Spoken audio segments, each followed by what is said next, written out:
Hello, everybody, and welcome. This is the Apostate Prophet. How is everybody doing? Hey, that's pretty rude to ask when so many tragedies have occurred. Oh yeah, I'm sorry. I'm sorry. Let's approach the situation with a little bit more care and sadness, summertime sadness. David, how are you doing? Well, the Ayatollah has requested 5 days of mourning, so for the next 5 days, we will be in a state of mourning. Oh, good. Yeah. Let me play some sad music in the back while we do this. All right. Today is a very tragic day. Today, he died.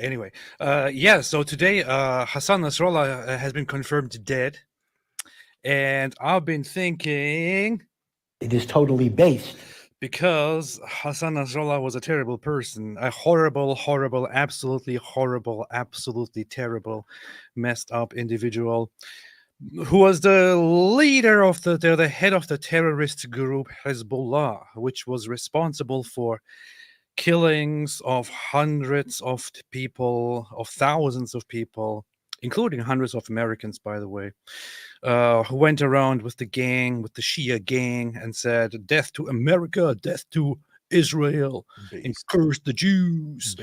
And soon the day will come when we establish Shia dominance here in the Middle East, and we will subjugate all those filthy Jews and all the Christians, and they will obey us. And then the Mahdi will come, and he will say, 'Thank you, you guys did a good job.'" So this was the guy, and he was also constantly firing missiles at Israel, and over the last 1 year especially. Now, he has been at war very much. So Hezbollah has been at war for with half the world, especially with Israel, for decades now. But especially this last year, since October 7th, Hezbollah jumped in together with Hamas and started firing rockets on Israel non-stop, and been saying, we're going to punish the Zionist entity. The end for Israel is very close. It is coming very, very soon. We are warning you. Our next move, you will be humiliated. We are warning you. You will dead soon. You will very, very dead soon. And then suddenly, boom, he's gone. The funny thing is, Israel just warned them for a long time and said, stop.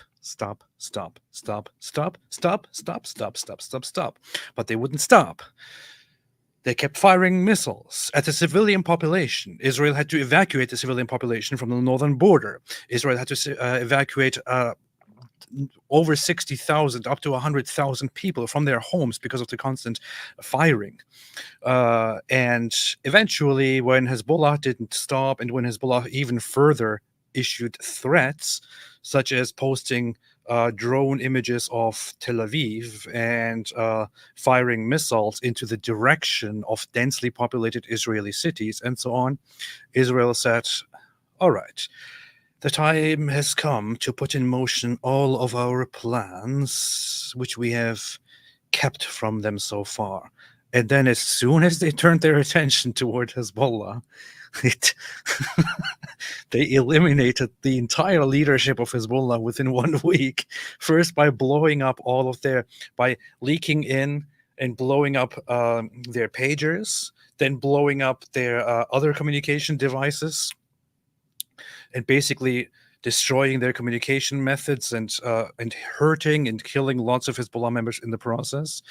Then carrying out precision strikes against significant Hezbollah commanders and leaders, and finally, even directly through an airstrike, killing HASSAN NASRALLAH, who has been the leader of this terrorist group for, I think, 2 decades. No, more. And more. That's what I was just looking up. Nasrallah became the leader of Hezbollah after the Israelis assassinated the previous leader, Moussawi, in 1992. So this guy's been running things since the previous leader was assassinated. So 32 years, 32. This guy's a pretty good run for a terrorist leader. 32 years as a terrorist leader. And now what are they going to do now, man? Their entire leadership has been destroyed. Well, the funny thing is, apparently internally they appointed a successor to Hassan Nasrallah who would take over Not after me. him. After him, Not me. they did actually announce a successor who would take over. However, that His name successor is not me. was just killed as well. Oh, dang. So, as they are in the process of selecting and announcing the leader, that one who was the head of intelligence for Hezbollah was also just killed. So, oh, dang. I didn't even recognize him, man. I'm looking at a picture of him from 2000. I thought that was a different dude. Okay. Yeah, because I've seen recent pictures of him, and I was like, yeah, he looks a little familiar. I'm sure I've seen him in the past. I'm looking at pictures of him young. Oh yeah, I remember this guy running his mouth. yeah, you see, He ain't running his mouth no more. You see, so this is what you can understand now when thinking once again about the words of Netanyahu when he spoke at the United Nations, and he said there is no place in Iran where you can hide from the long hands of Israel. And he also said, and this is true for the entire Middle East. So, no, this is something that I don't know, maybe you wouldn't say normally in normal times, but we are way past that. Since you are all attacking now, it's time to just really talk about the fact that we have a lot of power. We have a lot of power, and if you really want to unite to, I mean, long arms, long hair. Did I just say long arm? What did I just say? Whatever. I don't know. If you're going to, I think you said it in Turkish. So no. Yeah, if you're going to attack us, we are going to destroy you. That's what Israel said, and I thank Israel for taking out the trash, man. And here's what's amazing. So, in a situation with Hamas, you have thousands of jihadis taking bunches of hostages, slaughtering a bunch of people, and running and hiding in the towns, and you can't tell who is who. And so you start bombing places where they're firing missiles and stuff. But these are densely populated areas, so there are significant numbers of civilian casualties along the way. And everyone complains, "Oh, why can't you just be precise? Why can't you be precise?" So then Israel blows up the pagers in the pockets of terrorists. And then this is a terrorist attack. You're blowing up pagers. Oh my goodness. This means they could blow up our pagers and our cell phones and our devices. How do I know my laptop's not going to blow up in my face? This is terrorism, terror. And then we'll just kill the leader. And then, oh my goodness, you're assassinating leaders. What is this? It doesn't. This goes back to just what we were talking about with Netanyahu. Why is he more aggressive in his language now? Like it's hitting. It doesn't matter what we do. We can target one person who's guilty of massive terrorist attacks. We could bomb area. It doesn't matter what we do. They're going to accuse us of the exact same things: terrorism, ethnic cleansing, and genocide. So we might as well just go ahead and take down these terrorist organizations and run our mouths and tell people, okay, wherever you go, we're just going to kill you.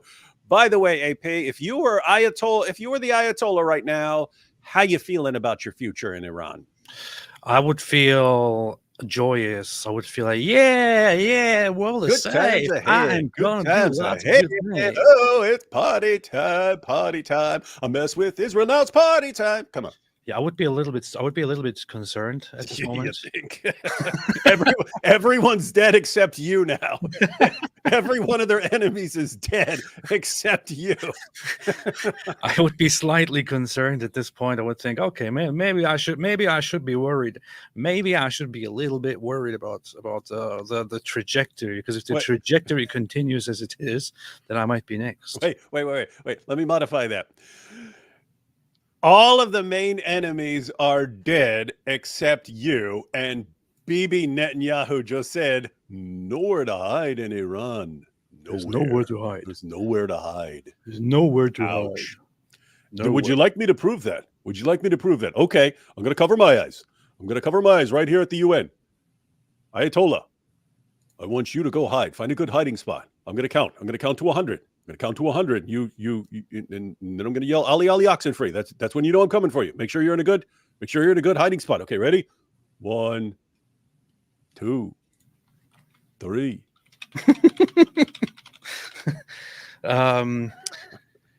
Earlier, the Houthis fired a missile at Tel Aviv at the Ben Gurion airport. Allegedly, they also claimed that their missile hit the airport. Israel intercepted the missile. It was a ballistic missile. I hear Houthi. I hear the word Houthi is Arabic for please bomb us too.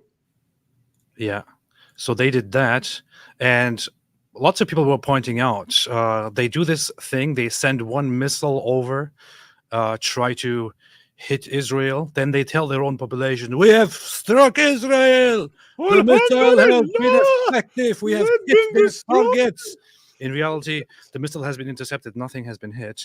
And the thing is, it cost them like $1 million or so to just send over that one missile, while their own population is starving. Really starving. I mean, like, I posted a picture on Twitter of a bunch of kids, a collage of starving kids. And guys, when you say this kid's starving and he's not really starving, and then you see like actual kids starving, like they're nothing but bones and skin and stuff like that, that's what their population is like in Yemen. And these guys are firing up missiles, firing million-dollar missiles. It's so insane. It's like this is the hypocrisy that just that bothers me so much. You have Yemen, which is experiencing brutal starvation, brutal amounts of death and despair, and it has been going on for quite a long time. More than 80% of Yemenis now live below the poverty line. In less than 4 years, the number of people who are food insecure has risen from 11 million to nearly 20 million. 20 million. Wait.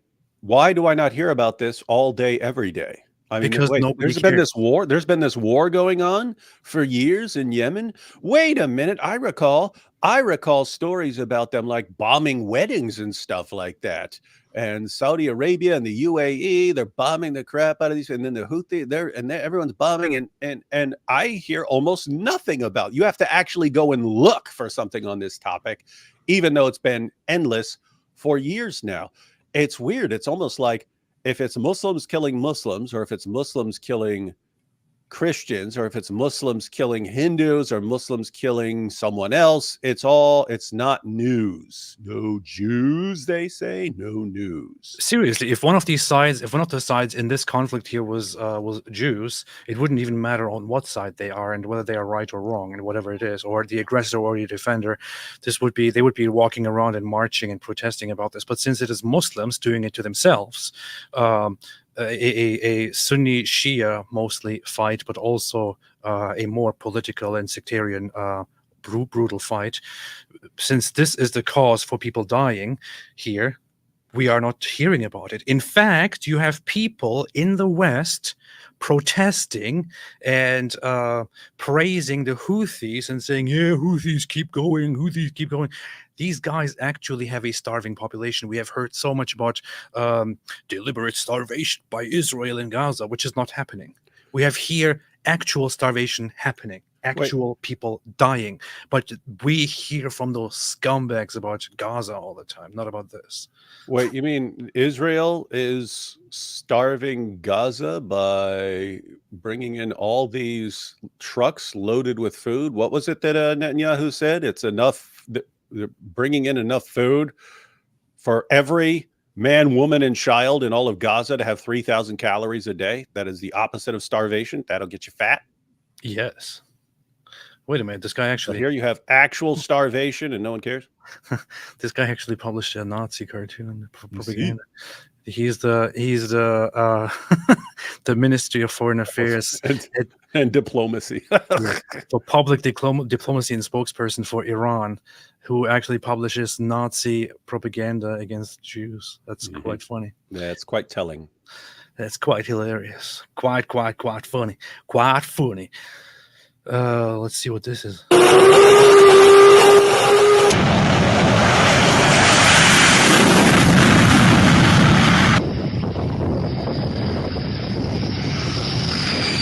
Take it to the limit. That's it. I want to see the bombing. Uh, this is Israel publishing the video. Can we get 4,000 people to say I stayed with Lebanon? Look here. There's always these people who say who make this about Lebanon. Most likely, this person is not even. Yeah, this is an Iranian Islamic regime fan, not Lebanese. They try to claim Lebanon. They try to make this all about Lebanon, while it is not about Lebanon. It's about Hezbollah. Hezbollah is in charge of maybe a third or less of Lebanon, but because of their savagery, they are the loudest, and they're trying to assert their dominance over the entirety of the country, while much of the country hates them, especially the Christian population. Lots of Christians are feeling nothing but relief from Lebanon because of the death of Nasrallah and the downfall of Hezbollah. Yeah, that's I mean, Visegrad there is completely correct. She's talking about standing with Hezbollah. That's what she means. If you mean stand with Lebanon, you would be standing against Hezbollah, because Hezbollah, if they are successful, will get Lebanon bombed down to rubble. And so if you actually care about Lebanon, and guys, keep in mind, we mentioned this yesterday, Lebanon is very, very religiously diverse. You have lots of Sunni Muslims, you have lots of Shia Muslims, you have tons of Christians. In the 20th century, Lebanon was a Christian majority country. You have Druze, you have other small groups and so on. You have a lot of people there who don't want their country bombed down to rubble. But you've got this terrorist group who's controlling things right now. So, yeah, if you stand with Lebanon, you want the best for Lebanon, Hezbollah's got to go. Hezbollah's got to go. Hey, go. Ho, Hezbollah has got to go. I mean, really, the world should be thanking Israel right now. Look at that. Ding dong, NASRALLAH's dead. Yeah, look at this visual here. This is what the IDF put out, what Israel put out. The military chain of command of the Hezbollah terrorist organization. Hassan Nasrallah eliminated, Ibrahim Aqil eliminated just a few days ago, Fuad Shukr eliminated, Ali Karaki eliminated, Mohammed Nasser eliminated, Talib Sami Abdullah eliminated, Wissam al-Tawil eliminated, and so on. Eliminated.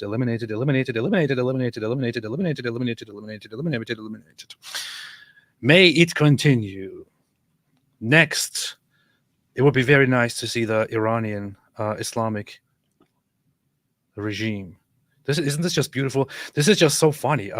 People are making fun of the fact that they fell so quickly. What? Go ahead. Oh yeah, because I mean, we just mentioned this yesterday, but like we've been building them up as this significantly more dangerous force than Hamas, and Israel's like, what? These guys? Those guys? You think those are the tougher guys? Come on, be realistic. So. But dude, this really, I mean, this suggests something, because we're sitting there and looking. It's like, oh, you guys have been going on for over 11 months dealing with Hamas, and Hamas is significantly weaker than Hezbollah. But what that actually shows is the reason it was taking a long time was because Israel's trying to avoid as many civilian casualties as possible. They're trying to be somewhat careful. That's why it's taking longer. If you've got a bunch of guys who aren't in such densely populated areas, they can pick them off really, really quick, and just decimate the entire leadership. And so it's actually a much cleaner war here. Hey, where's that picture? I want to share that on Twitter with just the, is that on Twitter somewhere? Where are you getting that? This one? That graphic. Yeah, I want to share it with, we love death more than you love life. It is on Twitter. If you just, in fact, I'm just going to retweet it quickly here. I just retweeted it. It's the last post that I made. Right. Okay. So this is it. They love death, and that's what they get. Now they can play with their virgins. Allah is really probably increasing the productivity of his virgin factory up there because of all the Hezbollah people are coming in.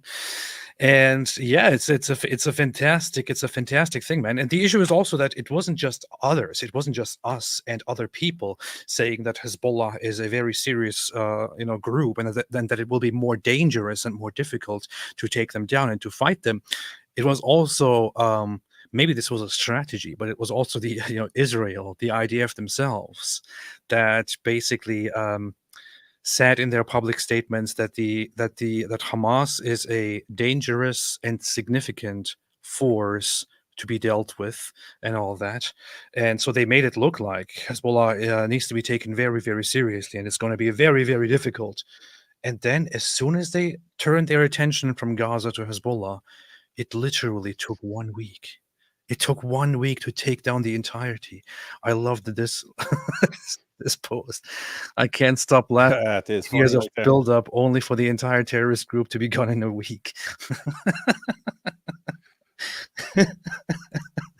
It's just amazing, man. Yeah, if you're the leaders in Iran, you have to be crapping your pants right now. I mean, the reason is it's not just, oh, these guys can come and kill us. It's we've got a massive majority of our population who can't stand us and wants us out of the way. And these guys could make it happen. These guys could actually give the people what they want. In other words, these guys are catching it from inside Iran by the protesters and so on. And if it starts coming to them from outside of Iran, they are, my goodness, man, we could see the Iranian leadership toppled in the coming months. It's yeah, and that's what should happen. That is what should happen. Here we have the most reliable news. I don't know how he got this wrong, but he said here, Jackson Hinkle here said, breaking, the safety of Hezbollah's Nasrallah has been confirmed. Israel's assassination attempt failed. This is what he said yesterday after news of Nasrallah being targeted. Matter of fact, that's why I didn't start posting about it. I was like, okay, well, there are people saying he might be dead. Jackson Hinkle says it's confirmed. I'm sure he's got some buddies over there who are pulling his strings because he's a little puppet. So maybe they know. Maybe they know that that he's actually alive. But I mean, think about this is what's amazing. You've got all these accounts. They all post complete idiotic nonsense that turns out to be completely wrong over and over and over again, and it doesn't hurt their credibility with their fans at all. You got Syrian girl, was that a nuclear bomb that Israel just bombed? A week later, was that another nuclear bomb? They're nuking them?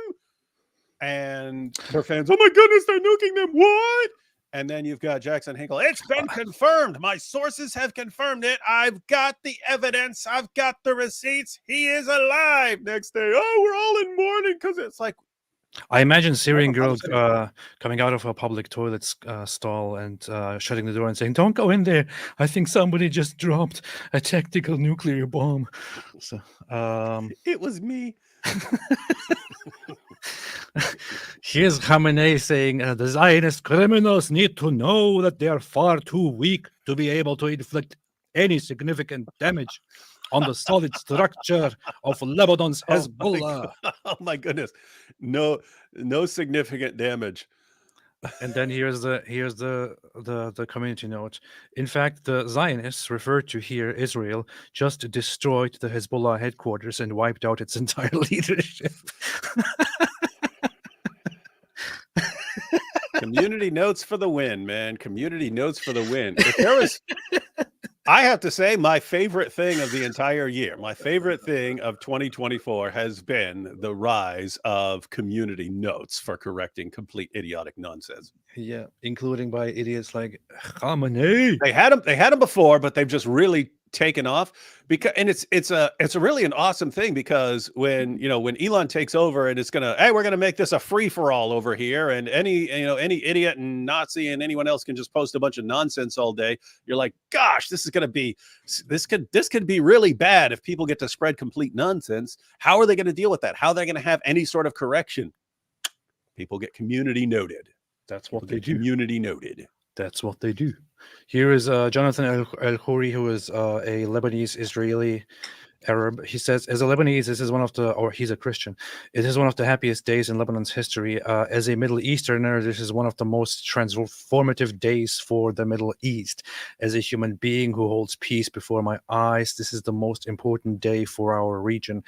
Nasrallah and Hezbollah have terrorized the Lebanese people since the 1980s. He is responsible for the continuous downfall of Lebanon's economy and sovereignty. He bears responsibility for countless assassinations of fine Lebanese men and women solely for opposing his grip on our precious country, and so on. Also responsible for slaughtering thousands of Syrians, which is why there are lots of Syrians and Lebanese people, and also now the Iranian people, especially the youth, going around and celebrating, being very, very, very, very, very happy about the developments.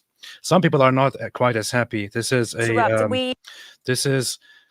a journalist who is pro-Hezbollah and very much anti-Jew, Marwa Osman, and she was on RT TV when she was informed live that that Hassan Nasrallah has been confirmed dead, and here is her reaction. This is very sad. Well, I can tell you that it's out of control.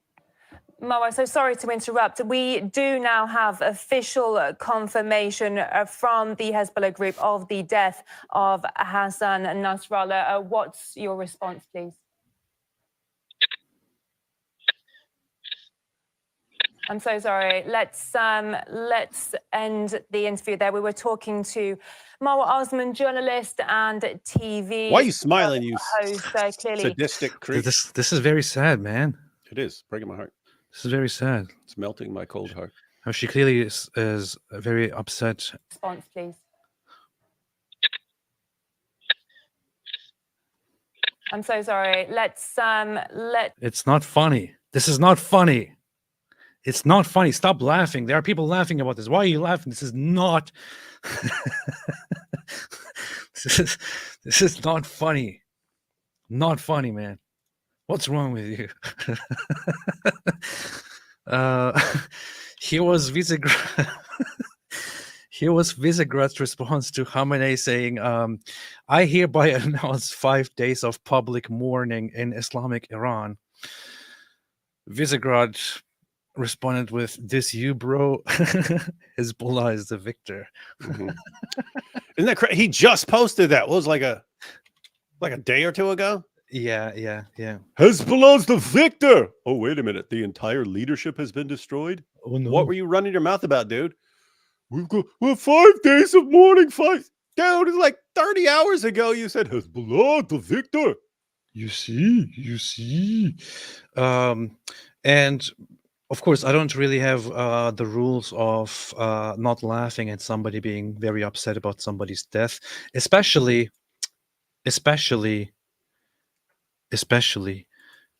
if we are talking about people that are as horrible as this woman who, as I saw earlier, was taunting Israeli civilians to run away, run. She said something like, run, Shlomo, run, and laughter emojis and things like that. So life is tough, man. Life is tough. Maybe you shouldn't choose to make it tough for yourself by glorifying the killings of others and then crying when your terrorists die.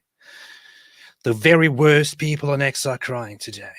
Alhamdulillah, true words have never been spoken. Now we have one individual here. Since David likes always to talk about Nick Fuentes, he sent me this clip. Said, "Hey, we should talk about this because this is kind of funny."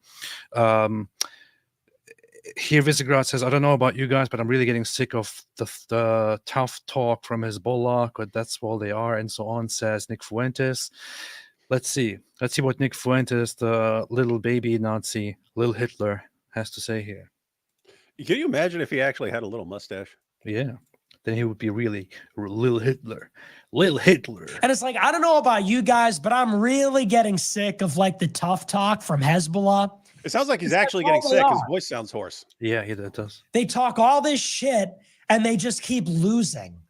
Like, there's this video of the whole, like the city has been bombed to smithereens. Like Israel drops 100 bombs on the city. It's a smoldering pile of ash. Everyone's dead. It's all black. And they're like, huh, well, the rules of the game just changed.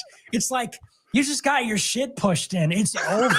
Like, they're blowing up your headsets. They blew up your radios, and then you went to the funeral of the people that died, and then they blew up the radios that you brought to the funeral. And then they go on Twitter, and they're like, Israel's going to pay for this. It's like, when and how? Because it seems like you don't have any idea what you're doing. You have no idea. It's funny because he's laughing, but we're going to laugh about him. No, yeah, it's the exact same thing you could say about him and the Groypers, right? It's like all these guys, we'll destroy the Jews. We're about to wipe out the Jews. We're finally going to get the Jews, the Jews, the Jews, the Jews. Ah, the entire leadership is gone. What? But he's in that same crowd of like, you're not stopping. You're complaining about them and running your mouth nonstop, but not accomplishing anything except for like getting more people to whine. So you do that. You get more people to whine on Twitter.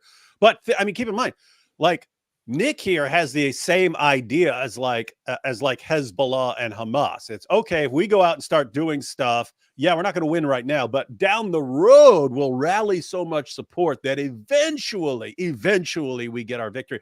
That's what these dorks do. That's what these dorks. They know they're not going to stop Israel now. They're not going to stop anything about Israel now. Their goal is, well, if we just keep rallying support against them over time, and we get more and more Groypers, and we go from 500 Groypers to 1,000, and we form an alliance with these jihadis and this and that, maybe we will be able to destroy the Jew. You're in their camp, dude. You're on their side. You're making fun of them, and you're with them, and you're in their camp. Oh, look at our great achievement. We made more people complain about Jews this year. Oh, see, this is our power. Our power is complaining about Jews and blaming all of our suffering on the Jews and all our failures on the Jews. This is how we are strong. We are succeeding. Yeah, this is just the Nazi talk. I mean, these guys like Nick Fuentes and the Gropers, they are even worse. They are more pathetic than Hezbollah, honestly, because Hezbollah at least is there in their pathetic attempt to fight and to punish Israel and then getting bombed to bits very quickly. This guy is just sitting here and talking, and his fans consist of anonymous people with frog avatars posting memes on the internet. So many frogs. And thereby being wait, their only hero. Okay. Yes. their only hero in history ended up killing himself because he failed. It's like, you are in the same camp. You're both pathetic losers. Yeah. Your radios are bugged. Your alarm clocks are bugged. Your electric shavers are bugged. They're like, well, the rules of the game just changed. I don't know. Seems like it's exactly the same as before. It seems like nothing has changed at all, actually. That's true. They control your airspace. They have total do nothing. Yeah, well, losers. You're both losers. That's Nick Fuentes. Here we have some people hitting themselves. But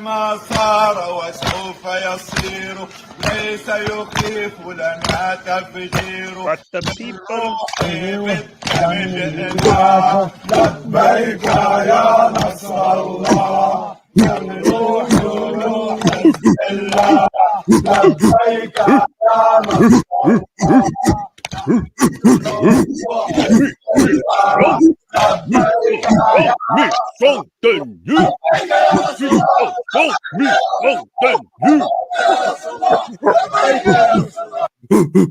This guy's crying.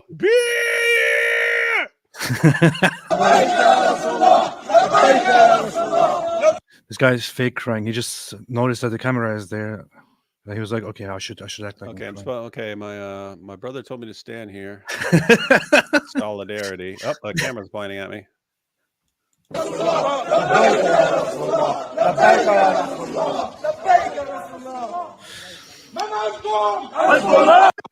And there's the tomb of Nasrallah. Now here is the thing. Obviously, you can see that this is a densely populated residential place. and a building has been completely leveled to the ground. Now, unlike what Nick Fuentes just said, who apparently has no idea what's going on, they didn't bomb the whole city. They bombed a certain spot where Hassan Nasrallah was at that time and was holding a meeting. Israel got the proper intel on it and dropped the bomb and took him out. Very, very, very precisely and very quickly. Sorry, I just got really riled up from the whole gorilla thing. I need some time to calm down here. But what actually happened is that they took down this building, and I'm sorry, but you don't give Israel any other option to solve this issue. This is like you fire at Israel all the time, you fire missiles all the time, shoot all the time, you brag about harassing and trying to kill the civilian population of Israel, and you operate from civilian buildings. Just because you go back to civilian buildings, that does not mean that the other side that you are constantly attacking and whose civilians you are killing and endangering cannot strike you when you are among civilians. Okay, you are forcing them to do this, which is why in this case Israel bombed the place. I think around 10 people died in the bombing, and dozens were injured. That's what happened. That's what you get. Hey, your buddy Eli David, you mentioned the successor to Hassan, but Dr. Eli David said, breaking, Israel eliminated Hassan Khalil Yassin, who replaced Hassan Nasrallah hours ago. This breaks the Guinness World Record for the shortest tenure as the head of a terrorist organization. 6 hours. This guy was the head of a terrorist organization for 6 hours. Oh man, that's a bit embarrassing, man. That's a little bit embarrassing. Here you have this nice graph put together again. Hezbollah is the victor, how it started and how it's going. I hereby announce 5 days of public mourning in Islamic Iran. Well, well, well. That's what you get. If you're a terrorist, that's what you get. Yeah, you know what's crazy? It's like, look at what Israel's doing to these guys. Just, I mean, instantly take out the entire leadership. What's that mean? It means they could have done that any time.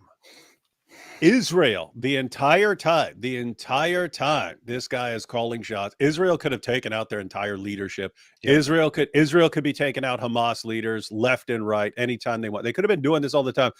They were giving people a chance to change over time, to get better over time. And then what do they show? 2024, we have not changed. We will eliminate you. What we do is prepare to annihilate you. Okay, then. Okay, we're sick of waiting then. The place where they killed Hassan Nasrallah is Dahia in outside of Beirut. Wait a minute. It's a suburb. And Dahia al-Kalbi? Yeah, something like that. It's Dahia. And the place is overwhelmingly, I think, 90% Shia populated, and is one of those places where Hezbollah is hailed as heroes and where they are pretty much seen as in charge. And this is where the headquarters of Hezbollah is. Sorry, that's your headquarters? The big hole in the ground? Crater? Welcome to Crater headquarters. Just crawl down in the crater here as we make our plans. We've got a couple of we got some rubble down there you can sit on as we plan to destroy the Jews. This is very funny. Mad Dog said Israel only exists because of USA. I'm not sure if you're aware of the history, bro, but the USA wasn't even allied to Israel when Israel came into existence, and for the first decades. In fact, when Israel came into existence, the modern state of Israel was declared. When independence was declared in 1948, America had an arms embargo on Israel and the surrounding Arab nations, on all of them. Israel defended itself against the invaders and survived, did a fantastic job, and has been continuing to exist. America is definitely a crucial key ally in helping Israel with its power and existence. You can't say, however, that that Israel only exists because of USA. Israel exists because the Israeli population is a population that actually works and functions and creates functioning societies with a proper moral compass, with the happiest among one of the happiest populations in the world, while the surrounding nations do the opposite of all that. Yeah, I mean, I'm a big fan of a lot of the stuff the USA has done over the years and taking on the Germans and things like that. You could argue in like a really roundabout way that, since the US helped crush Hitler and then, has supplied aid and so, but if you want to say that, then you'd have to say that the United States is the only reason all kinds of places are like, if it wasn't for the US, the British would all be speaking German or be the smallest province in the Russian Empire right now, or something like that. But guys, various nations have helped each other over the years. You don't say, oh, therefore the only reason this place exists is because this nation helped them at some point. So anyway, that is true. That's what they do. That is very, very much what they do. And you just described this process very much, but I found this tweet very funny. It's summarizing. It says, Arab warfare be like, step 1, release badass trailers showing your fighters training in the desert. Or planes in the case of the Houthis. Remember, they're like, look, we have planes. Look at this. They played it like the Top Gun music. Step 2, give speech promising to annihilate your enemies. Step 3, die. Yeah. Step 4, complain that you're a victim. Fix that, Swans. Fix that, Swans. Step 4, complain that you're a victim. This is very, very, very well put. Very well put. Some people are continuing with the commentary here. Step 4, survivors release menacing tweets saying that this means nothing and the fight will continue. Oh, there we go. No, you got to claim victim, man. You got to go with victim. You got to go with victim. No, AP. I mean, along these lines. I mean, think after the October 7th attacks, you had all that Mohammed Hijab and Bassem, what's that guy's name? Bassem, the comedian, Bassem Youssef. Yeah. Bassem Youssef, and he goes on Piers Morgan. Everyone, the whole world is rallying around these guys and protests taking off. And you really think we're going to make a difference in bringing down Israel, and we're going to make a difference with all this. Can you think of anything those guys have been able to actually accomplish? Or if they've been, yes, you've been able to stir up more resentment and hostility against Jews on Twitter. Yes, you've been able to do that. As far as things that are actually hurting or stopping Israel from crushing terrorist organizations, have these guys done one thing? I mean, and that's what's amazing. I mean, imagine just working tirelessly for a year, thinking it's going to get you somewhere, and at the end of the year, like, we've done nothing. These guys are stronger than ever. They're crushing terrorists faster than ever. How is that? In other words, how are you still going at this point? How are you still, you know what I'm going to do tomorrow? I'm going to complain about the Jews. I'm going to complain about the Jews. All I've done my entire life is complain about Jews, and I'm really making a difference, even though it's not visible. It's invisible. The difference is invisible. I'm making a difference. You see? In my mind. Such a loser. Yes. How? Muslims, how are you never, ever concluding maybe Allah doesn't have our backs on this one? Maybe he just doesn't. Maybe he's not with us. I just read something. I'm not sure if there's footage of that. What is this?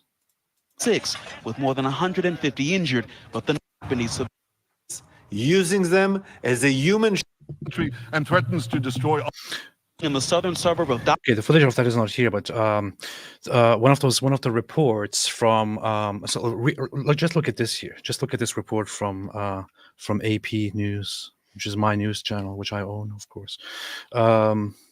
Just look at this line here. Daily Wire's better. Immediately after our initials are two media organizations. Yeah. Immediately after the confirmation from Hezbollah, people started firing in the air in Beirut and across Lebanon to mourn Nasrallah's death. That's a little bit of a mischaracterization. Lots of them also did this because they are celebrating. Wish it was our kids, not you, Sayyid, said one woman. Sayyid means is a respectful, honorific title, which like Lord, Master, which they use for certain people, including for Hassan Nasrallah. Followers of Hezbollah and Shias have been using that for him. But the woman says, wish it was our kids, not you, Sayyid, said one woman, using an honorific title for Nasrallah as she clutched her baby in the western city of Babada. This is the attitude, man. Wish it was our kids, not you. Wish our kids died instead of you. I wish my beautiful little 5-year-old could have died instead of this freaking terrorist scum. Yeah.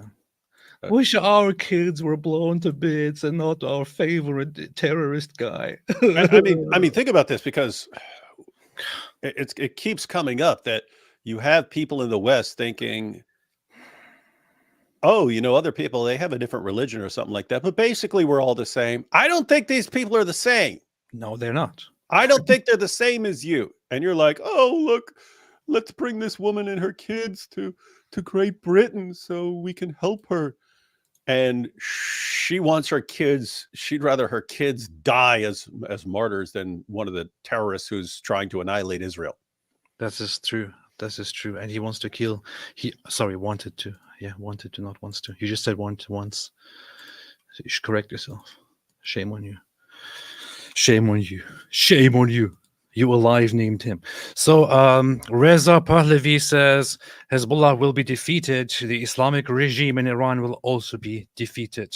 The Iranian people and all those in the region who seek peace will emerge victorious. Inshallah. I hope this will happen. Reza Pahlavi, of course, is the son of the monarch of Iran and currently seen as a legitimate leader of secular Iran. Man, could you imagine that dude rolled up in there? Could you imagine the Ayatollah and the mullahs, they lose power, and this guy just rolls up in there to thunderous applause and cracks down on all of the people who are going around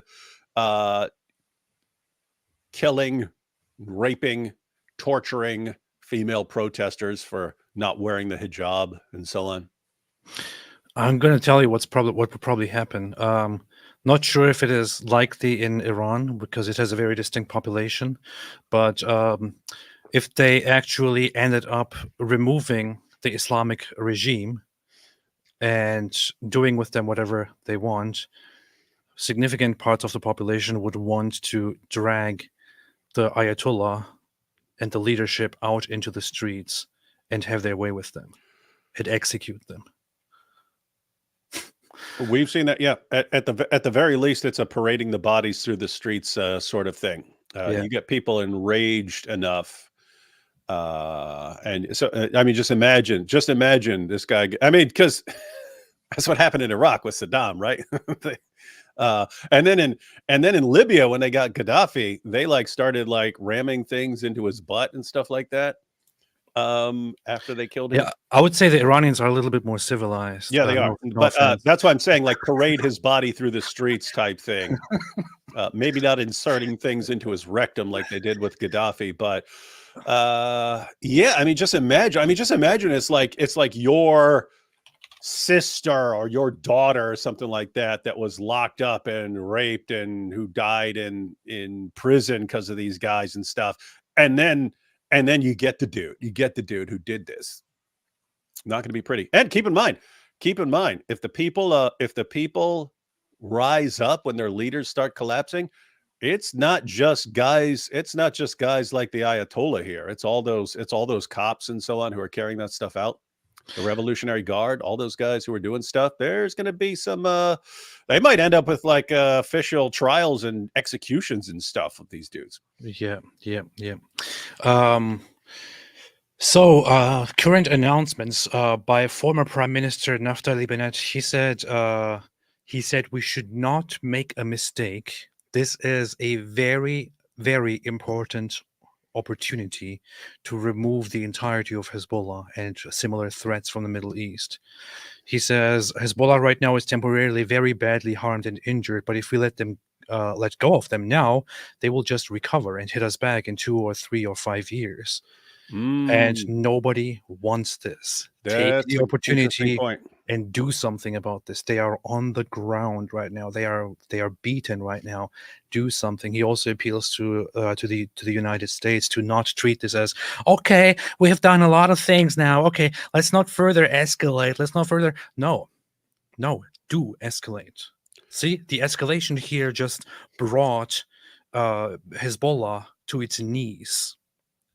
It has ended, or at least temporarily, severely interrupted a long term of terrorism, of Shia Islamic terrorism in the Middle East. They should be taking advantage of this. This is a group that had to be finished. Not only Israelis, but also Syrians, Lebanese people, others have been building so much hate and resentment toward Hezbollah because of their terrorism and their treatments. Hezbollah was responsible for the massacres of thousands of people inside Syria with the help of Bashar al-Assad. This is not just some random political group that you have a dispute with. This is a vicious terrorist organization that is the arm of Iran, of the Iranian Islamic regime, and it's time to take them out. We don't need all of these, okay, no fighting, how about we make peace, how about we de-escalate things. This is the real world in the Middle East, and you need to deal with the real world in real world methods. And that used to be how you did war. Back in the day, you went out, and if something was important enough to go to war over, it was important enough to crush your enemies and to conquer them over, right? If this isn't really worth winning, then why would we even fight this? If we're going to fight, then we're fighting to win. And somehow after World War II, sometime after World War II, it became, no, you have to fight, but be as nice and gentle as possible and allow your enemy as many opportunities as they need to regroup. And what the real goal is, to have a nice, endless war, a war that you never, ever win and that you carry on for decades until you finally get sick of it and you leave, and then you've accomplished absolutely nothing. That seems to be the goal. That's what people are going to want here. Okay, look, you did the damage. Look, you sent your message, Israel. Now just stop and leave Hezbollah alone. And then what happens? They regroup, and then they come back and kill you again. And so, guys, what do? Do you let this endless cycle continue over and over and over again? Or do you say, you know what?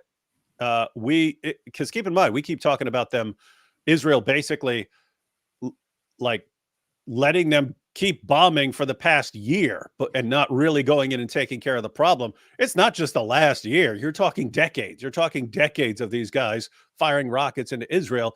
And now, do you want to go ahead and stop it? You want to just go ahead and stop it? And if Iran is pulling the strings, do you want to just say, okay, we've been putting up with this. We keep putting up with this. It doesn't work. Everyone tells us just keep putting up with it. Keep putting up with it. Maybe all these people will eventually get along with you, and they're still trying to kill us. You know what? Time's up. Time's up. You're cooked. Chair McBeef here says, remember when Israel was trying to topple the secular leader Assad to replace him with Al-Qaeda and HTS? This is a very big genius take here from somebody who is apparently getting his information from some online forums that nobody got this from knows Syrian about. girl, from Syrian girl. Yeah, none of that ever happened, bro. And I'm not sure what you mean by remember when, considering that the Syrian civil war, where Assad has been brutally murdering his own population, is still partially going on. It hasn't ended. The Free Syrian Army that claims to be the independent, real Syrian army is still there. Wake up, bro. Yeah. Let's see what else. Here is our dear friend, Mr. Mohammed Hijab, who said, "What has Beirut got to do with October 7th?" What has Beirut got to do with anything? I don't even know what that is. Visegrad said, "Why has Hezbollah been bombing northern Israel for the last 11 months?" Yeah, Hijab didn't complain about that part. Of course, he doesn't know how to reply, because he probably didn't even know that this is going on, because the guy knows nothing about geopolitics and is suddenly trying to jump in and trying to comment on it because he's an idiot. So anyway, I responded for him instead with this, which I'm sure he will appreciate.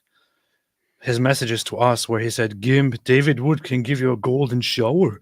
Go ahead and give David Wood what he wants. Let David Wood give you a golden shower. Gimp, get on your knees for your master, boy. Hey. What? Hey, you know what would have been funny? I'll leave that up there. Would have been funny if Pierce Morgan had him on the show. And with me now, we have a controversial excuse me. A very important philosopher and theologian, very smart, big guy. Muhammad Hijab, I have some questions for you. You sent these messages. Gimp, DW can give you a golden shower.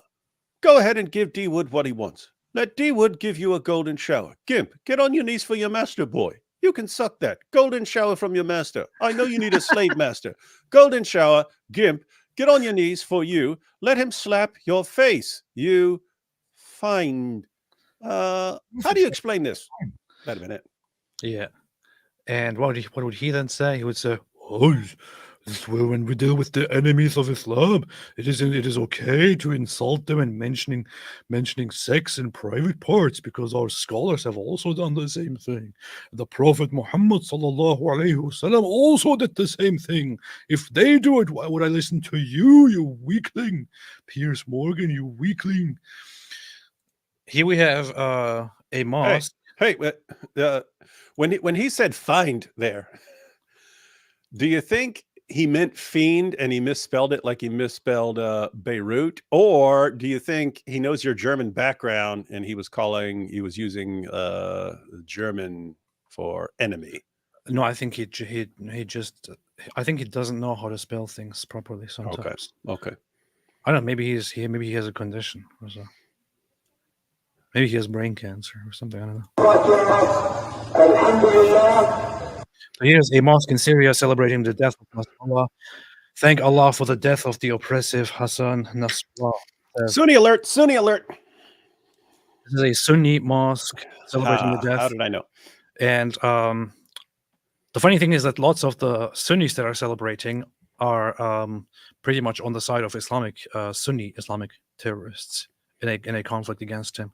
So it's like there are currently people who are genuinely relieved that a terrorist leader has died. They are celebrating. Those who are enemies of Hezbollah are celebrating. And then there are also those who themselves support Sunni extremists, but who are against the Shia extremists. They are also celebrating. It's kind of a little bit of a mix here. And those Sunni Muslims, they like to thank Allah, but they never thank Israel here. Alhamdulillah for Israel.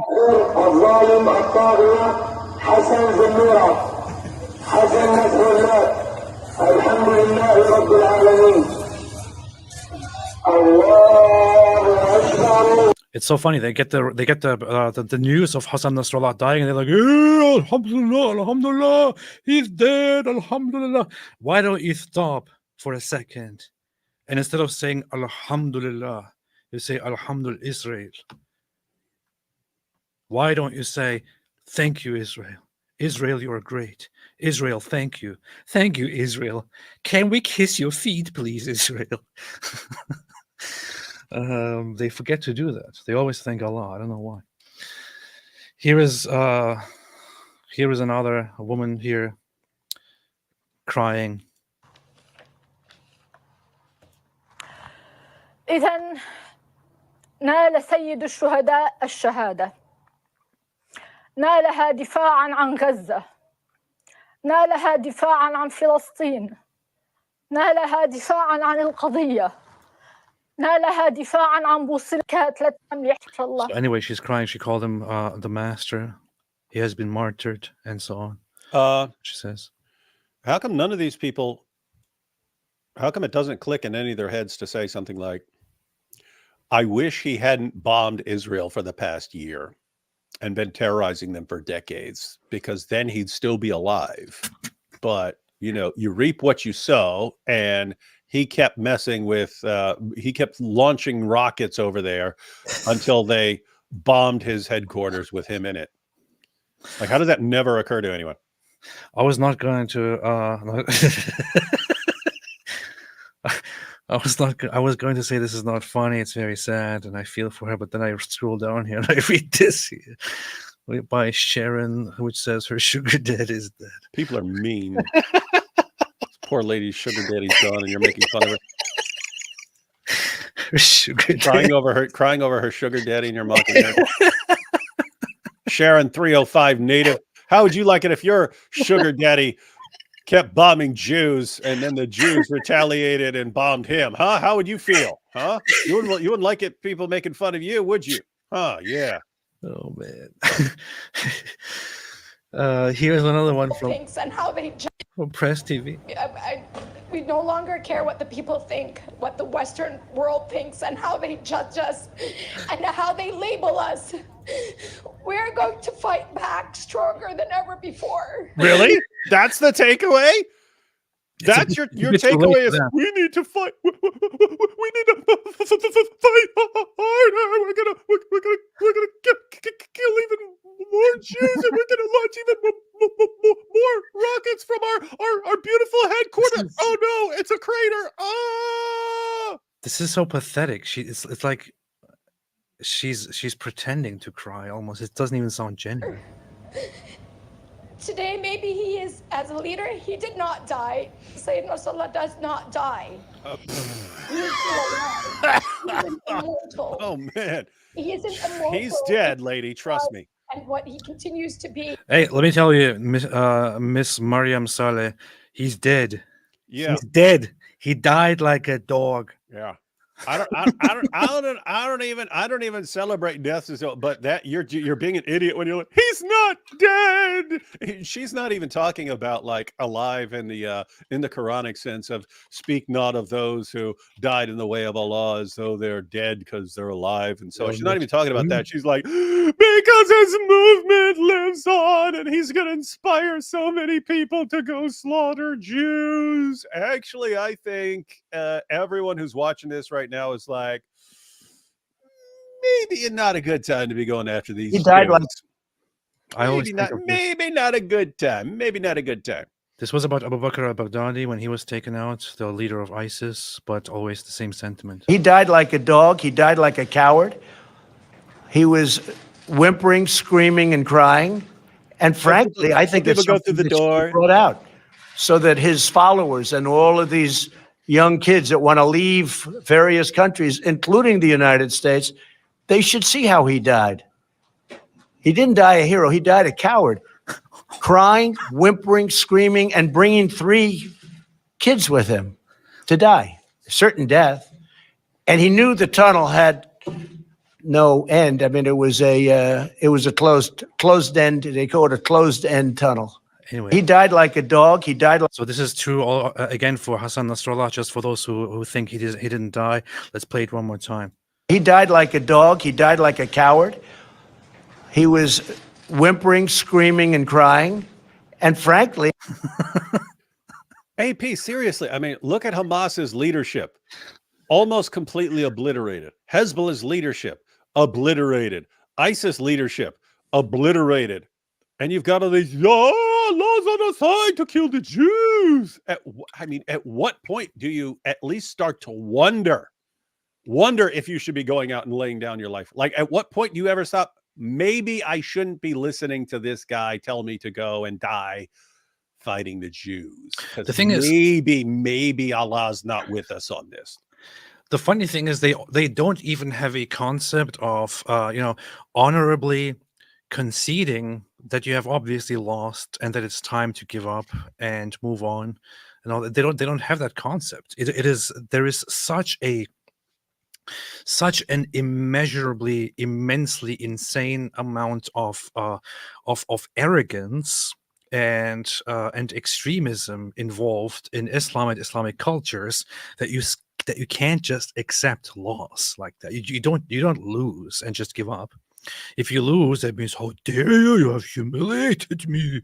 For this, we will be even harsher, and we will try again. And even if all of us die, we hate you, and we will kill you. This is how they are. Unfortunately, this is the reality. This is how they are. All cultures are not the same. Some are really messed up, and some make it very, very difficult to have peace together. And live inside each one of us. If they believe that they killed one Hassan Nasrallah, they just created hundreds of thousands of Hassan Nasrallah. Well, I hope they die too. And I don't know what type of... So dumb. She's saying, we don't care what they say about us anymore. We don't care how they judge us. Well, you're terrorists. That's number one. But the second thing is, you just pushed Israel to the position of saying, you know what, we don't care anymore what you call us, considering that you always complain no matter what we do. We are going to finish you. More. Yeah. Hey, AP, have you noticed it's kind of a different vibe? It's kind of a different vibe right now with Gaza. It's like, you know, posting endless pictures of people dead in the rubble and stuff like this. And that seemed to resonate with a lot of people. Oh my goodness, is this an ethnic cleansing and so on? If they're not actually following what's going on, they're just seeing endless pictures and so on. It doesn't seem the same here. It doesn't seem you're not getting the same. You're not getting the same sympathy or compassionate take for Nasrallah that you get for like kids in rubble or women in rubble.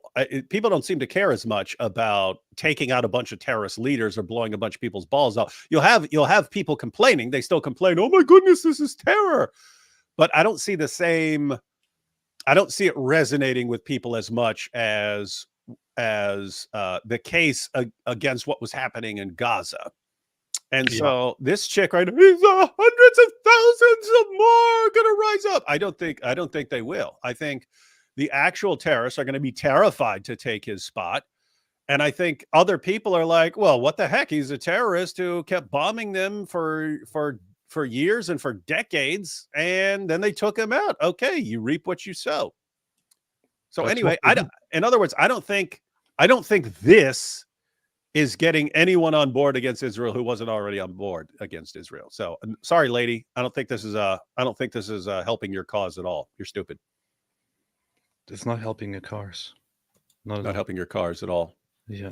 Your cars will get destroyed. Your cars will get bombed.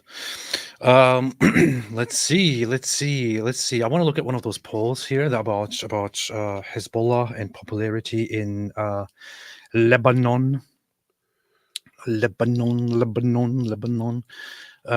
Relations, attitudes, Lebanese views on Hezbollah. Generational. No, I want them broken down by a religious group. Nope. Lebanese views on Hezbollah.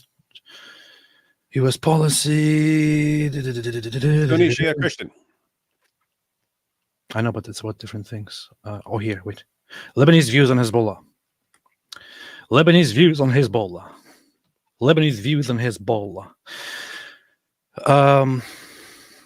Very positive. Shia. Only Shia. 66% of Shia said very positive. Hezbollah. This is funny. 6% of Christians say very positive, and 2% of Sunnis say very positive. Lots of you do have lots of Christians who live by Shias, and that can play a role in your thinking. But it's kind of funny because there are more Christians saying very positive than Sunnis. Christians are more. Then somewhat positive, you have 23% of Shia. So together that would be 89%, something like that. Say have a positive view of Hezbollah. 6% of Sunni Muslims, 10% of Christian. So less than 20% of Christians have a positive view of Hezbollah. Somewhat negative, 32% of Sunnis, 10% of Shia, 23% of Christian, and very negative, 60% of Sunnis, 59% of Christians. So most Sunnis, and most Christians. Yeah, most Sunnis and most Christians have a very negative view. Yeah, of Hezbollah. So that's why they cheer when this happens. Yes, most Christians and most Sunni Muslims do not like Hezbollah. They really do not like Hezbollah. And what is that? 60, 32. You have 92 here. And you have 80. What? Huh? How does it make sense? Oh, okay, I get it. So nearly 80 to 90% have in general, negative view of Hezbollah in Sunnis and Christians. That's pretty good. It's pretty good. So those who are crying are the Shia. Inhumanity they are, what type of monsters they are. They are not human. By all Wait. Who is not human? of, and I don't know what type of inhumanity. Who are you talking about? As a leader, he did not die. Sayyidina Rasulullah does not die. He is still alive. He is an immortal. He is an immortal in what he was. His name is Duncan MacLeod of the Clan MacLeod. He's cousins with Connor MacLeod of the Clan MacLeod, and they are immortal. There can be only one. He's an immortal. Continues to be and live. Now's the time of the gathering. She said Nasrallah is inside of us. If they believe that they killed one Hassan Nasrallah, they just created hundreds of thousands of Hassan Nasrallah. Hundreds of thousands. And they're all inside us. And I don't know what type of inhumanity they are, what type of monsters they are. They are not human. By all definition of the word, they are not human. And we have been quiet. Why? Because they killed your leader? They're the worst of creatures. Imagine. All we wanted was to bomb them forever without them doing anything in response. And here they are responding to our endless rockets. No human being would do that. No human. You know who would do that? An animal. An animal. Only an animal would respond. Our great leader, he said rocket he was going to destroy Israel and kill all the Jews. How could they kill him in response? They're animals. He won all he wanted. All he wanted was to completely exterminate all Jews and to wipe Israel off the map. Why couldn't they just accept it? Why couldn't they just accept it and let him do it? Instead, these inhuman monsters stopped him from launching the rockets. What is this religion, man? We have been trying to make amends. We have been silent and being self-restrained for so long. We've been silent and self-restrained.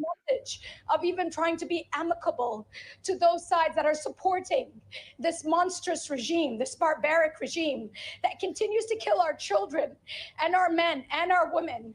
And today, perhaps we might not hear the words of our leader anymore, or I'm glad you don't hear them anymore. we might not listen to a new speech of his and get Maybe you shouldn't. It makes you sick. It makes you sick. It makes you stupid. You're sick. You're sick. Listen to something like listen to music. I listen to classical music. Listen to some musicians. Listen to Leonard Cohen, a good Jewish musician. I love him. that ease, but we know for a fact, and we have the faith, that he lives in every single heart of Because you're retarded. ours, in every single child. And the resistance will not stop. Futile. I dream about him every night. The resistance is futile. Someone needs to make that clip, get all the way to right where she is, but the resistance, and then cut to the board going, is futile. I dream about Nasrallah every night. He's always in my dreams. I just wanted to come and kiss me and love me. And the girl I grew up with is poster on my wall. My first warm, fuzzy feelings were about him and that poster, and now the Jews have killed him. They're not human. Tell me, how am I supposed to live without you? Man. Wild world. Hassan, some Hanna said Nasrallah's successor was decided to be Hassan Khalil. Yassin, the head of the military intelligence, Israel took him out 2 hours ago. The message is clear. Hezbollah is not allowed to exist anymore. That's what it seems like, isn't it? Like everyone who's, hey, here's our new leader. Yeah. Here's our new leader. Bah! His phone exploded. This is so funny. This account has been doing pro-terrorist propaganda all the time. I'm so lost and confused. This doesn't feel real. Type one word in honor of leader Said Hassan Nasrallah. Wrecked. That's pretty mean. Yeah. I wanted to write something worse, but kept myself a little bit restrained here. I'm so lonesome I could cry. And then you have this animal going around. You see, but we will cross them. We will cross the Jews. When the Ummah's uniting. Dude, do you remember? I don't know if you remember, but it was like a year ago when he would post this picture, and he would post all the Muslim majority countries as like one big Muslim country. Like, imagine if we united like this under the caliphate, we would take over the world. And he clearly thinks of himself as like the future caliph who's going to unite all Muslims and so on. But hey, how's that working out? Muslims who are watching, after you thought, oh, alhamdulillah, things are getting set off with Israel. After October 7th, you're like, oh, look, we can hurt these guys. We can hurt them. Look at this. We can get over their fences. We can go over their fences. We can go through their fences. We can go under their fences. Look, they're weaker than we thought. We can actually get them. We can actually get them. Here we are a year later. How's things working out for you? You liking it? You liking it? You liking your odds? You liking your chances? Because you seem to be getting quieter as time goes on. Hey, you know what's funny? Why is this funny to you? You know what's hilarious? You know what's absolutely funny? There was a song a long time ago, which was an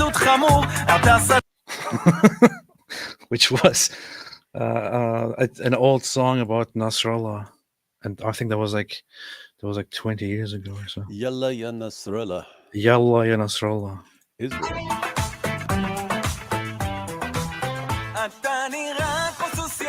יש לך שכל של ציפור, עדיף שתישאר בבור, כי בקרוב אתה תמות.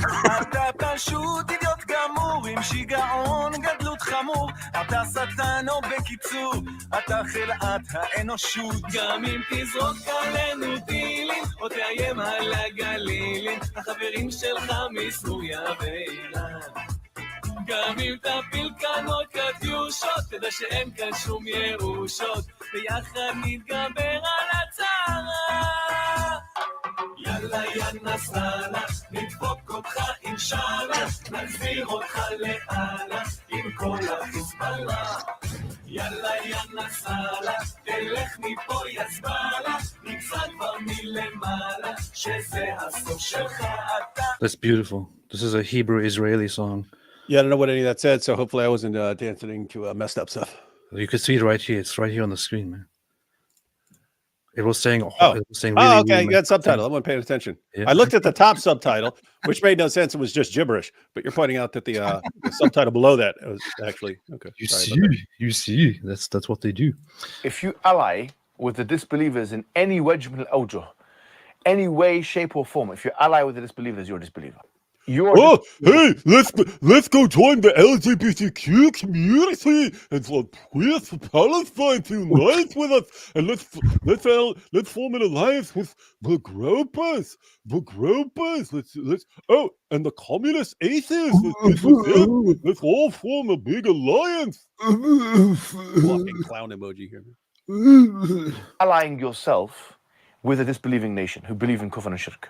The disbelievers who are a'da. The enemy is disbelievers. The Sharia come first.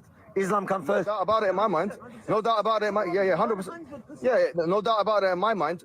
I will say. Can you understand why people want to say to you, then get it? Talking about this. Does he just adjust his speech and his accent depending on who he's speaking to? No doubt about it in my mind. Establishing Islam. And I think that's our jihad, to be honest. For us Muslims living in the West, yes. Our jihad is to establish the deen of Allah through all means necessary. Prophet Muhammad. Did you hear that? All means necessary. Did you hear that? Idiots all out there. Means necessary. idiots who are saying, "Oh, did you hear what he just said here?" Talking about establishing Islam, and I think that's our jihad.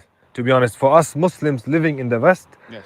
our jihad is to establish the deen of Allah through all means necessary. You know what? He's got This a is big why. Zabiba. Look at his Zabiba. This is why Israel is doing a good job in responding and fighting back against Islamist terrorists and Islamist groups and keeping them in line, keeping them in check, and all that. Because, you know why? Because Israel has balls. Israel has balls and values and the dignity and the integrity and the valuing of life instead of being complete morons. You know who doesn't have balls and who lacks all of these things? I'm sorry to say this. Western nations. Western nations don't have balls. They'll cut them off a long time ago, a while ago. And it's taking a while to get them back on, to sew them back on. Or to grow them back on. I don't know. Hey, you did. I did. So you have Israel, right? Yes. We were just pointing out Israel put up with a lot from these guys over the years, and even the past year just kept putting up with it, kept putting up with it, kept putting up with it, and then you know what? We're not putting up with it anymore, and we don't care how much you whine. We're stopping Hamas and we're stopping Hezbollah and we're stopping them permanently. And hey, Iran, how are you looking over there? They finally got to a point where, you know what, we just don't care. We're crushing these guys. Islam has a habit of pushing people until they get sick of it and they just say, you know what, we want to get, we would like a world where we get along and stuff. You are not allowing us to have that. And so we're sick of it. We're crushing you. Other nations are going to get to that point, man. All these guys running on, yes, we're going to subjugate you, we're going to rape your daughters, yes, we're going to kill all the apostates, we're going to kill you all. And people put up with it. They put up with it, and put up with it, and put up with it, and put up with it. You're eventually going to get to, you know what, we're sick of this now, and we don't care how much you whine, we don't care how much you scream Islamophobe, we're not putting up with this crap anymore. If you're in the UK and you respond to this, criticizing this and calling out Islam for what it is and these Islamists for what they are, you might get in trouble with the law. So be careful when you are in the UK talking about this kind of stuff. Don't respond to it. Don't respond to it. You might go to jail because the UK is retarded. But the people, yeah. Sorry, that's just plainly what it is. Necessary. Prophet Muhammad sallallahu alaihi wasallam, he led what would be considered, in a sense, what would be considered death if I talk like this, and that like this. He spread Islam in this way. Islam is a warrior religion in many ways, and it's unapologetic. Warriors. Look what he just said. He led what would be Prophet Muhammad sallallahu alaihi wasallam. He led what would be considered, in a sense, a war cult, a death cult, and that he spread Islam in this way. Islam is got a Palestine shirt on. I really want to. If somebody knows which video this little clip here is from, please let me know. Please send me. I want to see the entire context of this. Because I would just like to check it out. I would just like to check out the entire context of this video and have a look at that. Spread Islam in this way. Islam is a warrior religion in many ways. Yeah. Look at our warriors. Look how all our warriors are doing so powerfully against Israel. Islam is a victim religion. Islam is a crying and playing the victim religion. Yeah, Islam is a crybaby victim religion. They keep pushing everybody until they push back, and then we go, oh, look, he just pushed us back. Oh my goodness, so intolerant, Islamophobes. This is what they are. They go on the internet and go talk about you. Islam is a warrior religion. Islam strong. Islam powerful. And then they're like, United Kingdom, can you please take me in? I'm in trouble back there. Life is not very good in my Islam. Can you please take me in? And please make sure nobody says any mean words to me. Please, please. And please tell Israel to stop fighting back against us. Please, please. and then later the same person goes home and goes, we are strong. We are a Yes, warrior we're a religion." warrior religion. We're going to conquer you all. I mean, think about this. Please, Western nations, please take us in. We can't live in our Muslim countries. They're Sharia compliant hellholes, and it's nothing but death and destruction in our death cult, as some would call it. Can you please take us in and give us asylum? And then they get there. Ha ha! Now we're here. We're strong by any means necessary. We will conquer you all. We will take your daughters. We will kill all the apostates. We'll subjugate you all. We'll subjugate you all. We're a warrior religion. Now, please, Western nations, will you help us do something about Israel? Please, LGBTQ. Please, Queers for Palestine, communists, Antifa, all of you, gropers, can you please help us? Can you please help our warrior religion? Our warrior religion is so Also make sure that I'm allowed to say that this is a warrior religion. Please, please. Otherwise I can't say it. They're going to come after me, please. Perpetual Pathetic crybaby little victim weasel. religion. Abraham Harm said, my phone call to the Jews worked. You're finished, boy. But shouldn't Nasrallah have wanted to come back to life and get martyred again over and over? That's what Muhammad said. Yeah, that's probably what he would like. However, we don't really care about how Nasrallah would have felt. I think what matters more is the impacts of him being alive or dead in the real world, and he's dead, and that is good. Ayatollah Khamenei says, has anyone considered how rude it is to kill all my friends? I can't use my pager, I can't use my helicopter, I can't use my walkie-talkie. What am I supposed to do? Jews. Nasrallahu Akbar. I turned on my TV and guess what? Seinfeld, just leave me alone. Stalin Rail Woodworking said, Islam is a religion of peace. A peace blows this way and a peace that way. This is exactly what it does. That's what happens. That's what they do. Sanke said, breaking, Iran raises black flag of mourning. Not a drill. It's over for Israel. Trust me, just 2 weeks. Alhamdulillah. Yeah, they said that they are going to respond in time. Yeah. I mean, totally. You might think because of them running their mouths, they're like, okay, well, now you've crushed all the Hezbollah leadership and you've crushed Hamas. Now you're going to deal with the might of Iran. In reality, I think these guys are going to get the memo. Then if they don't, the memo is going to blow up in their face. The funny thing is, they said that if Israel directly attacks Hezbollah and starts targeting their leadership and personnel, then Iran said that is when they will intervene and jump in and fight. And Israel happened. Israel just said, we don't care, bro. It's not going to happen. So they just went ahead and did it. You see? Israel knows that they are bluffing. They're not buying it anymore. They forgot the first rule in a crisis situation. If you're going to bluff, be prepared to have your bluff called. Oh, no, that was the second rule. Never mind. Alhamdulillah. Ari Osman, Hezbollah Akbar. Cam said, hope I'm not next, inshallah. I hope you are. Ayatollah Khamenei, I've been hiding under my covers all day and now I have bed sores. I have eaten 3 quarts of Ben & Jerry's Chunky Monkey to console me. You should eat more of those. Ari Osman, look up Robert Spencer versus Richard Spencer. There's such a thing. What?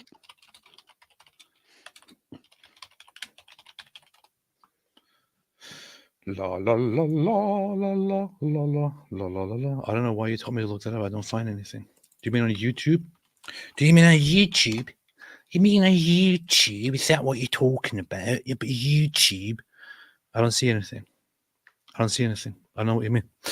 For anyone who doesn't know, Robert Spencer is my friend. He's been dealing with jihad and responding to it and exposing jihad for many, many years. And Richard Spencer is some sort of white nationalist and so on. And some people see the name, oh, R. Spencer, and they get confused on them. Yeah, yeah. And Iran is saying, no, you have crossed the line.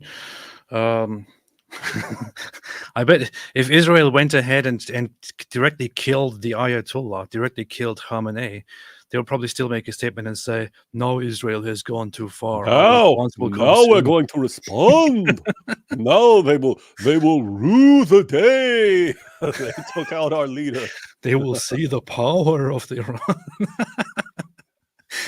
On Wyckoff, Musab Hassan Yusuf had a bet. Those who guessed the correct date of Nasrallah's death get $777 in a signed book. I won. Nice. What? Really? Are you serious? He did do that. He did. I remember. I didn't remember at first, but yeah, he posted that like I think like 2 days ago or something like that. He posted. He said, "Oh, okay, you'll predict the day. You'll get $777 and the signed copy of my book."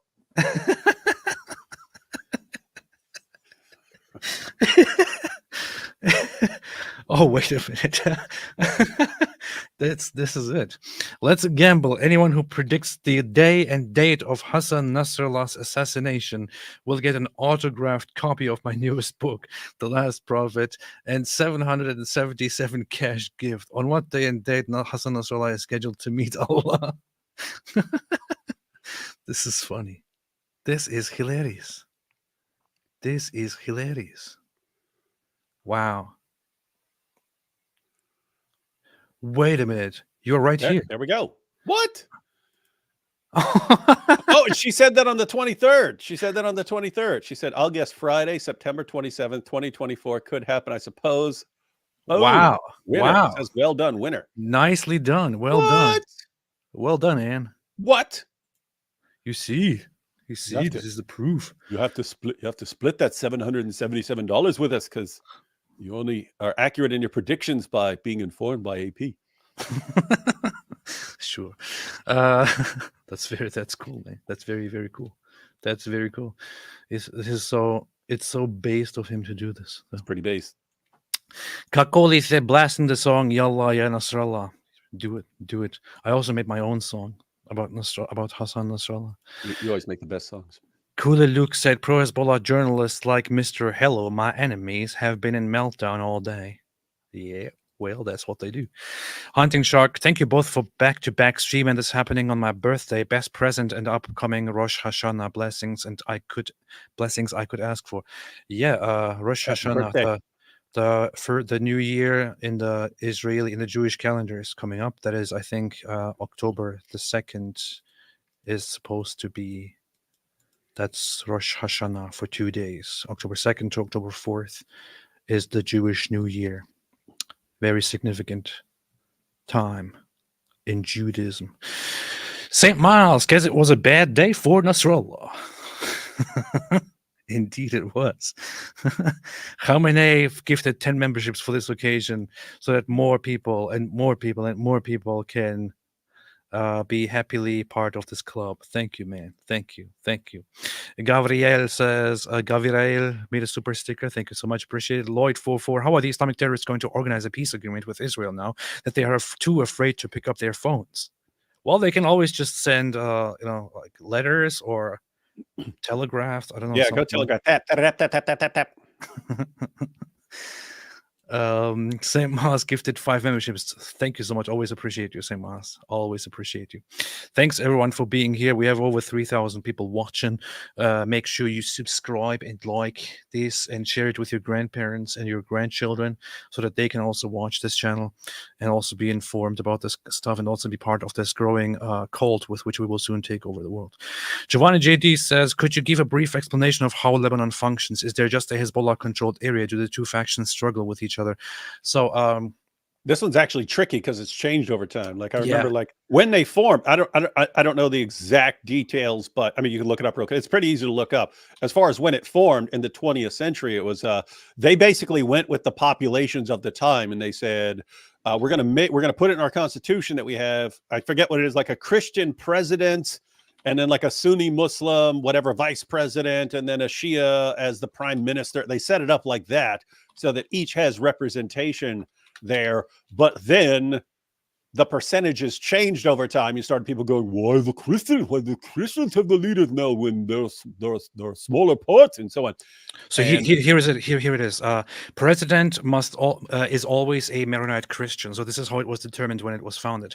The president of Lebanon is always a Maronite Christian. The prime minister is always a Sunni Muslim, and the speaker of parliament is always a Shia Muslim. This is how it is meant to be, and it was created that way and is kept that way. Although this has been very, very harshly contested, and there have been lots of attempts to replace and to oust certain people and so on, where one party tries to overreach over the and tell the others what to do. The parliament has 128 seats, equally divided between Christian and Muslim and / Druze, 64 each. Within these, seats are allocated to specific sects: Maronite, Sunni, Shia, Druze, Orthodox, etc. Cabinet includes members from various religious sects, follows a similar power-sharing approach. Major political blocs include Hezbollah for the Shia, Amal also Shia, Future Movement Sunni, Lebanese Forces Christian, and the Free Patriotic Movement Christian. Lebanese forces were also part of were the Christian side in the last war, which Israel helped. Sectarian influence. Political decisions are often shaped by sectarian interests, leading to a fragmented system with frequent gridlock. This confessional system was solidified by the 1989 Taif Agreement to end the civil war, but often leads to political instability. So this is basically how it's ongoing. They solve the political divide by having this, but you can see pretty much on a if you look at the demographic map of Lebanon, you can see that the populations are divided as well by people simply moving to certain regions and living there. Although there is some mixing, you will see certain patterns, such as that remixing. that Shia is very dominant here in the south, right at Israel, and in this region to the east. And they also have a district in Beirut, which is also the one where the bombings took place, where the targeted strike at Nasrallah took place. The red areas are Maronite Christians. They're the Maronite Christian dominant areas. The green ones are Sunni Muslim dominant, and then there are the brighter blue ones for Druze. And then you have the Alawi population, Greek Catholics, Greek Orthodox, Armenian Orthodox, and so on. So it's a very, very big soup of a country when it comes to different communities and beliefs. Gumbo. And also the politics are bled in that way. But for these regions here, for example, in the Shia part, Hezbollah is very much dominant and Hezbollah rules. Outside of those, Hezbollah doesn't rule, but Hezbollah also tries to assert their dominance and tries to claim that they are basically representing Lebanon altogether, and so on. It's pretty harsh. Yeah, you said, Billy Bogus said no Jews. Jews were very much hunted and kicked out, and many of them simply decided to flee the country and go to Israel or to different countries. Yeah, if you're a Jew in America or Canada and you don't like the way things are going, it's a pretty big move. It's a pretty big move to say, you know what, we're going to Israel. Some do it and so on, but it's a pretty big move. If you're just north of the Israeli border and you look around going, these guys don't like me here, I mean, what are you going to do? Yeah. Gad Saad, kids, pack your bags. We're going for a little ride here. Gad Saad grew up in Lebanon, who is a very, very nice guy, who just reached, I think, 1 million followers on X. What? And I had him on my channel a while ago. Very, very nice guy. He grew up in Lebanon, and his family fled Lebanon during the Civil War, and so on. It's a problematic country. But the thing is, Lebanon also had a reputation, probably because of its Christian origin and not the Islamic dominance, and was seen as and of course the Christian aspect also led to better interactions with Europeans and others, but it had this reputation for being the Switzerland of the Middle East, and Beirut had this reputation for being the Paris of the Middle East, and so on. But after the 80s, 70s and 80s, things started getting really, really messed up increasingly. Yep. So that's that. Hope that answers the question. Giovanni GD said, I already read this. What's wrong with you? Hu Jintao, David Wood's mug reminds me of Nasrallah crying video. AP, how was Cenk Shapiro video? Cenk will be yelling the same way now in interviews after Nasrallah's dead. I anticipate that Cenk Uygur will go on Piers Morgan again, probably about this whole Nasrallah thing, and be like, this is absolutely disgusting. It's a genocide! Disgusting! It's a genocide! What is it? Okay, come on. Okay, so, the democracy, and the publicity, and the publicity, and the publicity, and the publicity. I got billions of views on my channel. This reminds me of bigot Donald Trump and racism. It's racist! It's racist against Hezbollah! Jack Ray, I guess people forget about things like the Bangladesh genocide, Muslim on Muslim. Well, you also have you had that. You currently have a situation in Sudan going on, but nobody cares about it. Yeah, no Jews, no news, and that gets put out as to mock. It's completely true. It's completely true. If Jews are involved, it is massively more likely to be all over the news. You see, that's the truth. Which is weird because Jews control the media, right? And so they're like, anytime we can make someone angry about us, let's do it since we control the media. The Jews. It's unapologetically so. It's about expansion. It's about conquest and so on. So keep fighting the Christians and Jews until they give jizya. So it's compelling them to give jizya. This shows you clearly that it's about forcing people to become Muslim.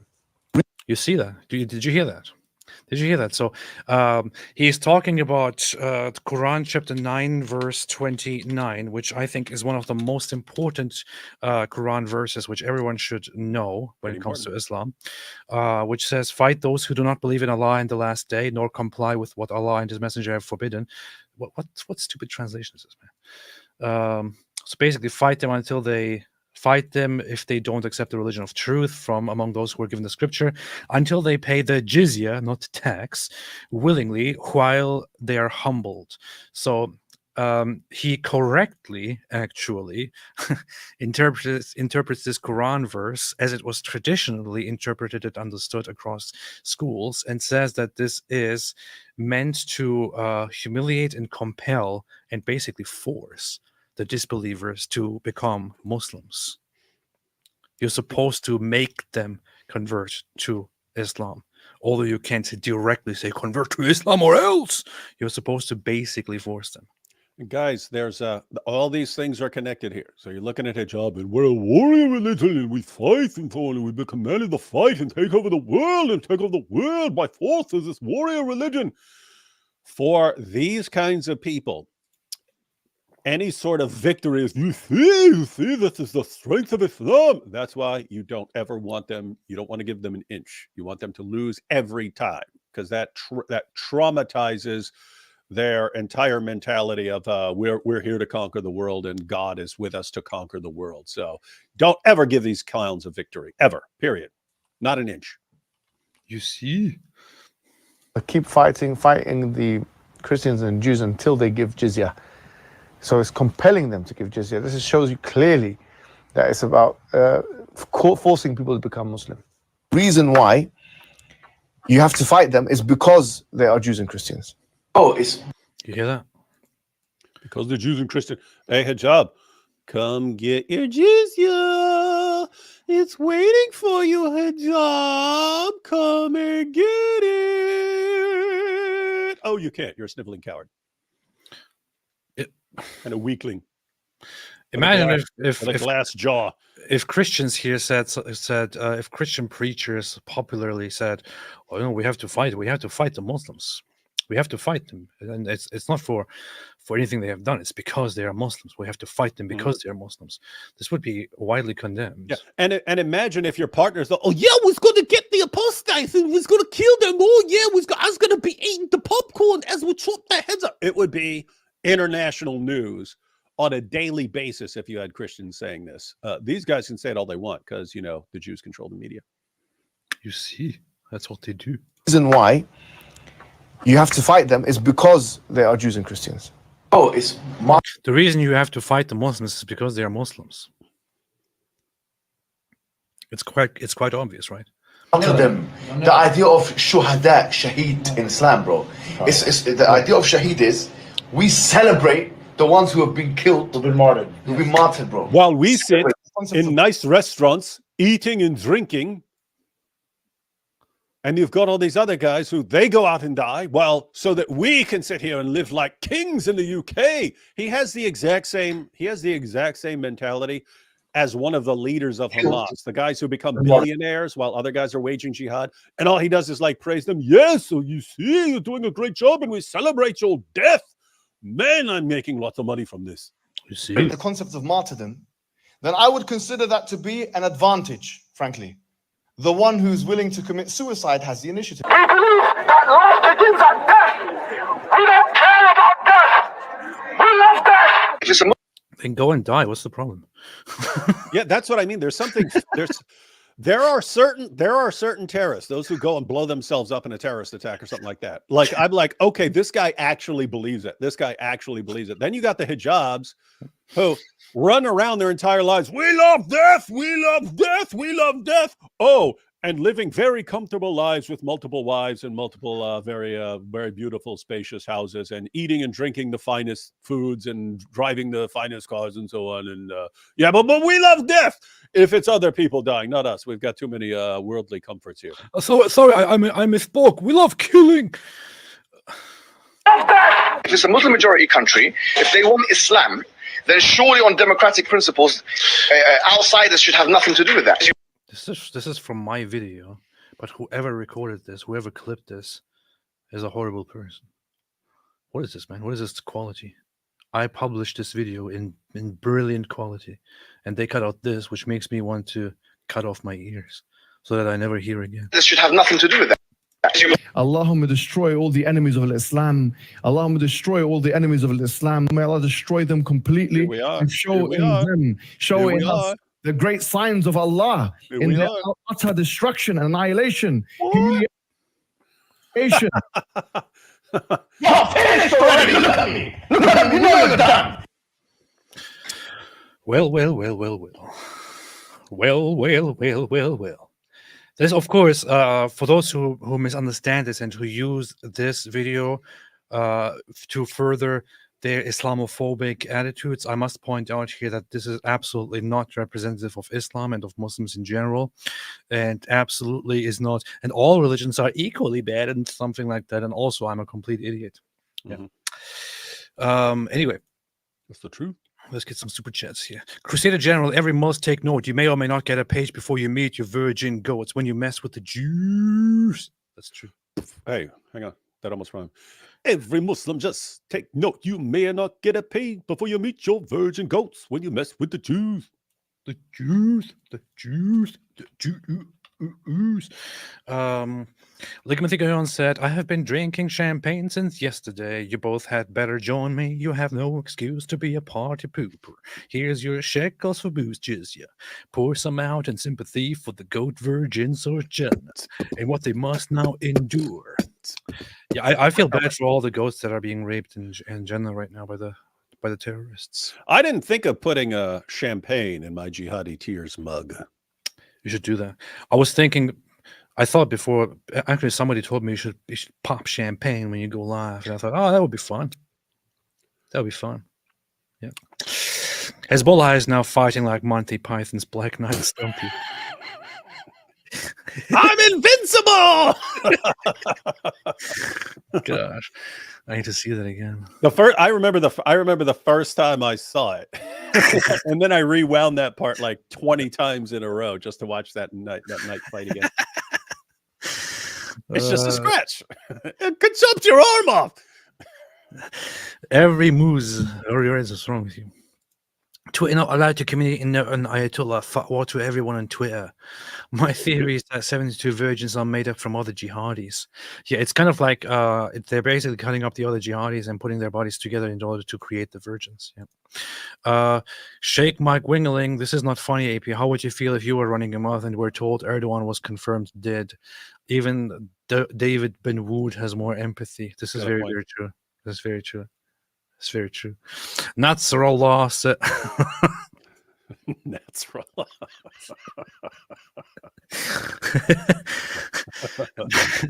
NASRALLAH said, "You won't get away with this. Your leather straps shall forever be dry and itchy." Celebratory shekels from Bob with head. Thank you so much. Toda Rabah. Worst Pieces says Allah really is on their side for real. Yeah, absolutely, absolutely. He's just a little bit late. He's busy right now. Bob with head. The funniest thing IMO is that the last thing he saw. I know that this says in my opinion, but I just have this tendency to read all of these things as if they were some meaningful little short abbreviations. Is that the last thing he saw was Bibi's speech, and then the mousetrap sprung. Yeah, that's apparently what he was doing. In his final moments, he was watching Netanyahu at the United Nations. Who does this Jew think that he is? I am safe in my bunker here. No one can penetrate this mighty fortress.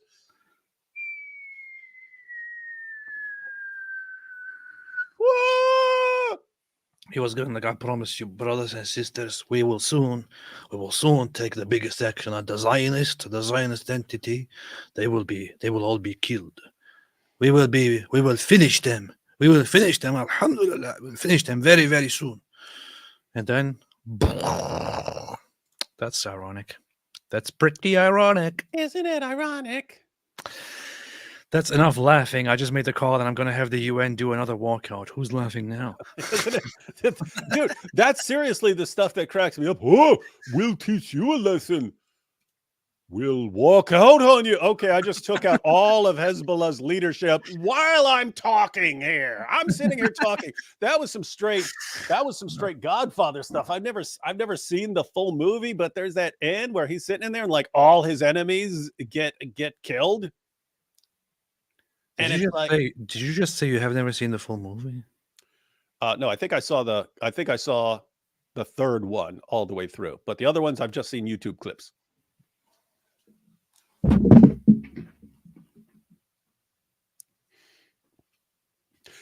I don't like watching movies where I was like, oh, this is the best movie of all time. Because back then I thought people were idiots. And I was like, oh, if a bunch of people are saying this is the best movie of all time and they're a bunch of idiots, then I don't even want to see that. But then I changed over time. And so I will watch it one day. I will eventually watch The Godfather 1 and then Part 2. And then Part 3, I think, was Godfather meets Godzilla or Frankenstein or something like that. Okay, can we just make sure that you are going to watch those movies? I'm going to watch them one day, yeah. Godfather 1. I'm going to watch them. Okay, good. We can continue for now. Kakoi said, please throw in Yallah Ya Nasrallah if you haven't heard it. Yep, that was before I played it. Christ Kingdom said, AP, when do you think Erdogan, the leader of Muslim Brotherhood, will be taken out? Muslim Brotherhood really thrives in Turkey and Qatar. Hey, could you imagine if this, like, it's just one after another? So it's like, Hamas, oh, we'll kill all the Jews. And then they bomb Gaza down to rubble. And then, haha, now you will face the might of Hezbollah and completely take out their leadership. And then Iran is like, no, you will face us. You have not faced the might of Iran. And then the entire Iranian leadership gets taken out and you have a revolution and the people take over the country. And then Erdogan's like, ha, now that you've taken out everyone else, you're going to have to face the might of Turkey. Turkey. And our new spokesman is Cenk Uygur. How will you face him? Uygur. I heard a report Hezbollah has commanded people to get rid of their Tamagotchis as they are a security risk. More needless casualties of the IDF. Hey, you probably didn't have a Tamagotchi. I'm not sure why I'm asking you. No, I don't even know what that is. You don't know what a Tamagotchi is? No, I know what a tomahawk is, but not Tom. That's exactly a response I would expect from you.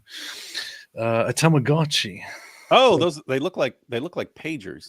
Those things were the thing back in the day. Songs of Relief said 3.6 thousand watching. Oh yeah, they are Did 3.6 have a thousand. lot of people watching, man. It's because people just like it when the bad guys die. No, they want to come over here because they, you said they see Hassan Nasrallah is dead, and they're like, finally, we can mourn together with everyone else. There's a live stream where people are gathering together to mourn. Hassan Nasrallah is dead. He's dead. Isn't there something that comes across as like really fake about all that? Like, but this is the victory. Hundreds of thousands will rise up, and we love death, and he's with. It's like your words are saying you love death and you think it's great, and now you're on the path of victory, and everything else is saying you don't believe anything you're saying. We really just love death. It's beautiful. It's beautiful. Let's put on some.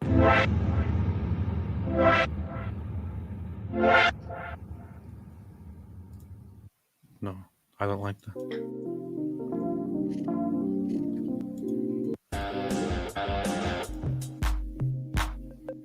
All the music here is stupid on a stupid on a stupid platform. Anyway, Ibiga said just watched Daily Wire digitally decapitate Hakikachu in a debate. Does Daily Wire have scholar level knowledge of Islam? His contextual knowledge is impressive. Actually, anyone who debated Daniel Hakikachu post IP debating him would have done significantly better, because that's when people caught on.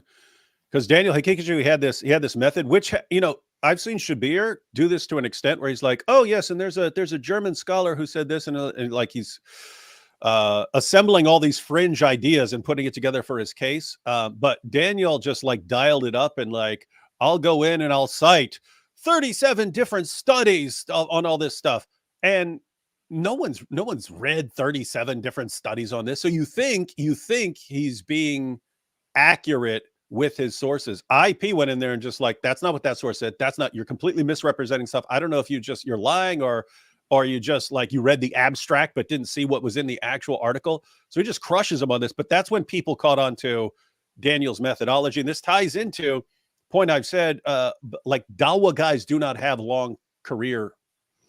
They don't have long careers. They don't have long lifespans as Dawah guys. They have like 3 to 7 year lifespans as Dawah guys, because they all come out with some new thing. Here's my new trick. Each new guy comes along, he's got some new trick, and it takes a while for people to figure out exactly what the trick is. Once the people figure out what the trick is, then all of a sudden these guys don't want to debate anymore, and then they fall out of favor and they get replaced. So Dawah guys don't last long. That's what you say. Nope, they don't. They don't last long at all. They're short timers. That's pretty rude. Pretty rude. If you talk to psychiatrists or people who actually read body language, they can tell you that it's out of control. Marwa, so sorry to interrupt. We do now have official confirmation from the Hezbollah group of the death of Hassan Nasrallah. What's your response, please? I'm so sorry. But Jackson Hinkle, Jackson Hinkle, he said confirmation that What's wrong with you, man? This woman is mourning. She's sad. She's upset that her hero died. I'm just saying there was news that but she there looks was like a good chance he was dead, and then she looks like she's sneezing. Look, she's about to sneeze. She's holding it back. Pikachu. Yeah, okay, let's get a good shot. Okay. Why is she showing so much faith? Omar Harris said, thank God for the Crusades. Alhamdulillah. The Crusades were kind of bathed a little bit. Good idea. Not so great on the execution sometimes. Sometimes messed up, but in theory, hey, look what these guys are doing down there. Let's not put up with it anymore. Yeah, you had certain aspects of it that were a little bit messed up, which you have when you have such a decentralized campaign to fight. Yeah, you're going through all of Europe, some of which was just kind of loosely and recently Christian, and saying, hey, let's gather all these warriors up and just go down there. And start chopping stuff. Yeah, some of them attacked completely random places that had nothing to do with the targets of the Crusades. A group splintered and attacked the Byzantine Empire, the Eastern Roman Empire, to basically say, "Hey, so while we're at it, how about we put an end to this old empire and establish a Catholic empire here," which was a very, very, very weird thing to do in the middle of that, and so on. It was kind of messed up, but the idea was good. Just watched. If it wasn't for Sat-Ein worshippers, aka liberals, demons, aka Muslims, would not exist. This is very rude, and it's very rude. Hu Jintao, The correct part in that very rudely put message is that Islam is only doing what it's doing because it's being propped up by others. If people weren't like, if you didn't have all these people, we must protect Islam at all costs, and politicians and journalists and educators and entertainers and everyone just bending over backwards to appease Muslims and defend Islam against all criticism, Islam would be just slapped to the ground in a heartbeat. Yeah.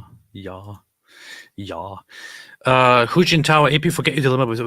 We forget your dilemma by the way, choosing Christianity or atheism. With your heart for Israel, you should choose Judaism. We want to see AP in a kippah. Do a poll. What are you talking about? You're not even Jewish. Yeah, we've seen them 9,000 times in a kippah. You're not even Jewish. Aren't you a Hindu? Yeah. Why are you trying to stir up the thing here? Hindu tells AP to convert to Judaism to upset atheists and Christians. Cause division so Hindus can rise and take over the world. Hindus will rise again. 0.2% of world population making power moves. Conspiracy of world domination confirmed. That's the funny thing.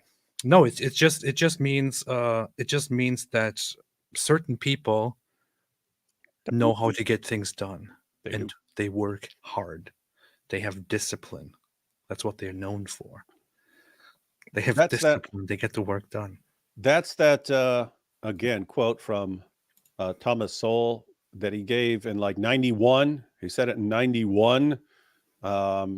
He said the past 3 decades in the West has been spent replacing what works with what sounds good. And now we are multiple decades further into that of this is what sounds good. Bunch of terrorists attack you. You start to retaliate. Guess what? Ceasefire sounds good. That sounds good. Why? Ceasefire. Well, that's if they're going to stop shooting each other, right? And then they're not going to be dying because we have a ceasefire, right? That sounds good. It doesn't work. It doesn't work. Sitting there getting bombed for it doesn't work. All right. Going out and crushing terrorists, guess what? That works. It doesn't sound good to you, but it works. That's what they do. That is what they do. That is what they do. I find some comments quite funny. There's something about Judaism that I think contributes a lot to people actually being productive and all that. Aside from the very, very strong culture of learning and studying, and confirming those studies when you're already a certain age. Honestly, I think as I thought further about the Sabbath and how the Sabbath is observed, I feel like that might be a very good reason that makes observant Jews more productive, more efficient in their stuff. Because the idea is you work, you work and work and work and work. And then on that one day, you are told not to work, to take off. You are not allowed to work. You're not allowed to overwork yourself. You're not allowed to focus on all of these things that you want to do. You're supposed to just stop things, sit down, do other things, not concern yourself with all the worries and worldly things. I don't know. Just take a little break, and then you can continue again after that. It's kind of funny that a day of actually not doing anything productive is imposed, but I think that also makes it much better, because that actually upholds something good, something healthy and productive in humans. Hey, speaking of Tamagotchis, I still had this pulled up on my screen, and I was thinking, oh, maybe maybe he's just talking about it's like a German thing or like a Turkish thing or something like that. But they're saying it's one of the biggest. It was one of the biggest things on the planet. I was like, what? How did I miss this? I normally like at least hear about something. I've never heard about a Tamagotchi. And then I look. Started at the end of 1996 and went to the United States in 1997. While I was in prison fighting every day of my life just to survive, you guys were goofing off with Tamagotchis. We were all thinking about you. Don't blame me for not knowing about it. We were thinking about you and laughing. I was a bit busy kicking the crap out of people. Jacobin said Iran and Turkey are the only countries that can devastate Israel, and they are all talk because of the necessary relationship between U.S. and Israel. I don't think either one of them can devastate Israel. I sincerely do not think. I think that Iran is extremely overrated.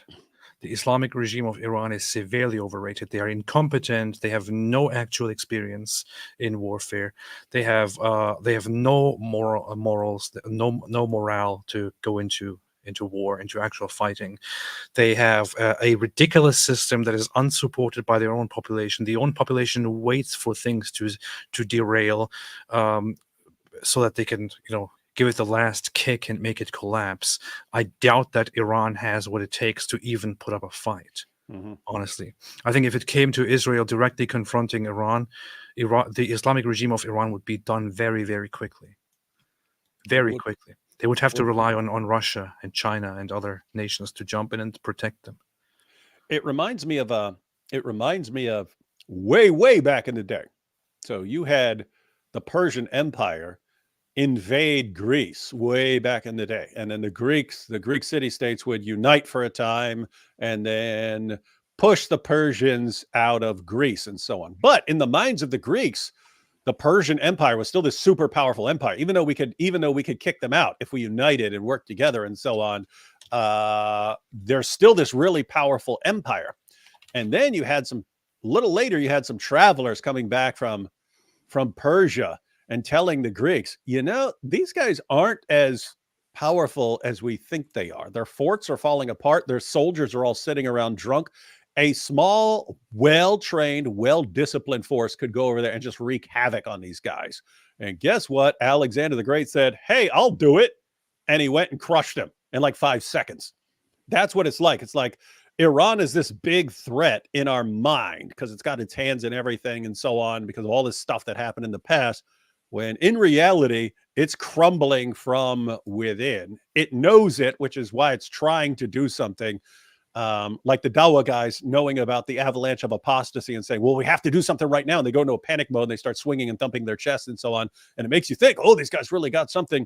And it's a freaking joke. That's what I think about Iran. Based statistics, maybe that's not true. Iran definitely has a history of warfare. What they lack is a history of helping their own country. What are you talking about?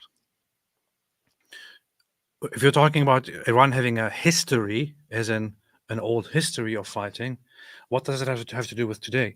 If you're talking about war, actual war, participation in war by members who are today alive and who would be participating in a war, the last war that Iran was involved in was with Iraq, and that was in the 80s, which was quite devastating, and that will not have much of an impact on a proper war between living, able-bodied people in Iran fighting against a country like Israel, for example.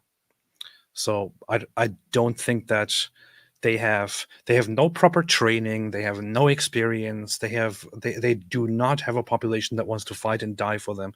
They have nothing at all. They have nothing at all. When it comes to Turkey, Turkey is a significant country that has significant military force and manpower and equipment and all of that.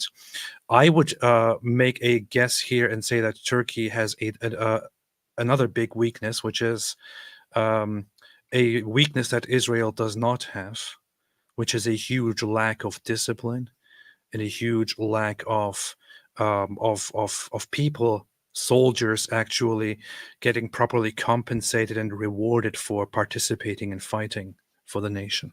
Turkey comes in large numbers with very, very little quality. That's what they do. Guys, you're talking about an entire nation of Cenk Uyghurs. Yeah. An entire nation of Cenk Uyghurs. Do you think they've got what it takes? They've got the right stuff to deal with Israel? Come on. Yeah. That said, I would say Turkey would be serious. Iran wouldn't be. Iran is a joke. Benson 92, what do you think of Mehdi Hassan as a debater? His recent debate with Alan Levy is claimed as one of his best. Does he all lies or mixture of truths and falsehoods with clever debate tactics? He is a very slimy person who is, however, you have to concede, good communicator. A communicator and a good debater, and he knows how to speak to an audience. This is why he is where he is. This is why he's successful. He's a master of sophistry. He's a master of. He's a master debater. Yeah, he's a master debater, a master of sophistry. He tells half truths. He lies. He misrepresents things. But you cannot accuse the guy of being a bad debater. That said, I haven't seen this debate. But the thing is, if I was Elon Levy, I would pick as opponent for a debate somebody else before I have a debate with Mehdi Hassan. But I have to see it first. Albano Guxo said Hezbollah has a song. I heard it today. LMFAO. Hezbollah has a song. Hezbollah. Does Hezbollah have a song? Lloyd Fofo, do you think no balsa? No balsa. Frustrating it must be for Alan to have to buy 2 pairs of gloves when he only wants 1. Oh, he doesn't have to buy 2 pairs of gloves. He could just say B, and his gloves will come into existence. You see, Abraham Harb AP as a Turkey would make an excellent IDF soldier. I don't think so, honestly, but thank you. Ceasefire LMAO. Yep. See the new Fuentes clip. Yes, we played it. Watch that. Thank God for the Crusades. We already read it. What's wrong with you? Coming 2025, NASRALLAH, the movie starring Mark Ruffalo. The story of an immortal leader who doesn't hide away from a fight and who nowadays lives inside every single Lebanese Shia Muslim follower of his. Before that, he has been inside of many of them, but now he's literally inside all of them. Benson 92 said, what do you think of Mehdi Hassan? Oh, I already read this. What's wrong with you? Rick Newton, Proverbs 17:5. Whoever mocks the poor insults his maker. He who is glad at calamity will not go unpunished. When will Moses learn? Urinating upon one another. That's what they do. That's my response. John the Presbyter, I admit I'm ignorant on the war, but isn't the Christian population backing Assad? Not saying he's a good guy, but could a tyrant be needed against radicals? Yes. I am not the tyrant needed against radicals. I don't know which percentage of the Christian population backs Assad. The tyrant needed against radicals. Yeah, that's an idea that the Western nations have a problem with. Our mentality in the U.S. is like, get rid of the tyrant. Get rid of the tyrant. That's what worked for us, right? Oh, we don't like their policy. Let's get rid of the tyrant. That's how the United States got started. But I've pointed this out many times. You have a situation in Iraq. So you had Saddam, you had Assad there. You're still in Syria, Gaddafi, in Libya, and so on. And we think if there's a problem, get rid of the tyrant, get rid of the evil dictator. Keep in mind, Saddam, total evil dictator. Guess what? What happens if you get rid of the evil dictator? It's been compared to having a bunch of wolves. You have a bunch of wolves around. Those wolves get really quiet when a lion shows up, right? And the lion might be the biggest scumbag lion in the world. He's going to keep the wolves at bay. And so what you have is you have a place like Iraq, which is very, very difficult because you have a massive Sunni population and a massive Shia population and a pretty big Christian population. And then we think, oh, if we just get rid of the tyrant, if we take out Saddam, then freedom and democracy will flourish. And what happens? We get rid of Saddam, and then they start blowing up each other's mosques. And then eventually you get ISIS. What happened there? Well, guess what? The people who wanted to start blowing up each other's mosques and form a caliphate, and so they were already there. They were just terrified because Saddam was brutal, right? Saddam, if you cross Saddam, you said, hey, we're starting up a new terrorist group. There were going to be tanks rolling into your town and destroying your town. That's what was going to happen. They knew that. And so they knew they couldn't get away with it. And so we say, hey, get rid of the evil dictator. Again, he was evil dictator. Get rid of him. And then civilization breaks down. Why? Because we prefer having a good leader who can maintain order. If you can't have that, then okay, a bad leader, you can have a bad leader who maintains order in a society. Get rid of the bad leader, and then you get chaos. And that's what you're having in country after country. And Christians know that in Syria. Hey, we've got this guy. Matter of fact, no. I said this years ago. I had a friend who left Syria in the 1980s. He left Syria. So he grew up in Syria. He left Syria in the 1980s, moved to Michigan. And he was telling me one day, he says, I still go back to Damascus. This is before the civil war in Syria. He said, I feel safer when I go to visit my family in Damascus. I feel safer there than I do in Dearborn, Michigan. I said, what the heck are you talking about? How can you feel safer there? I mean, you've got a bunch of Muslims who would like to kill you. He goes, no. He goes, every Muslim there, every Muslim understands if you go and do something to a Christian, they're going to be soldiers dragging you out of your house in the middle of the night, your entire family.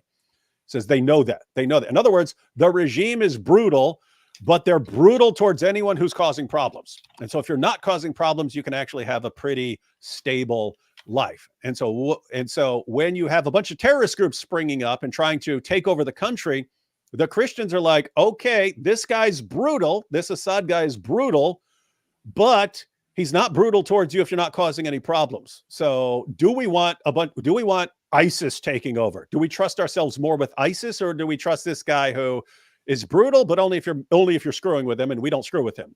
So that's the idea. In other words, you can have people saying, man, this leader is a scumbag, but he's better than what's waiting to annihilate us if he falls.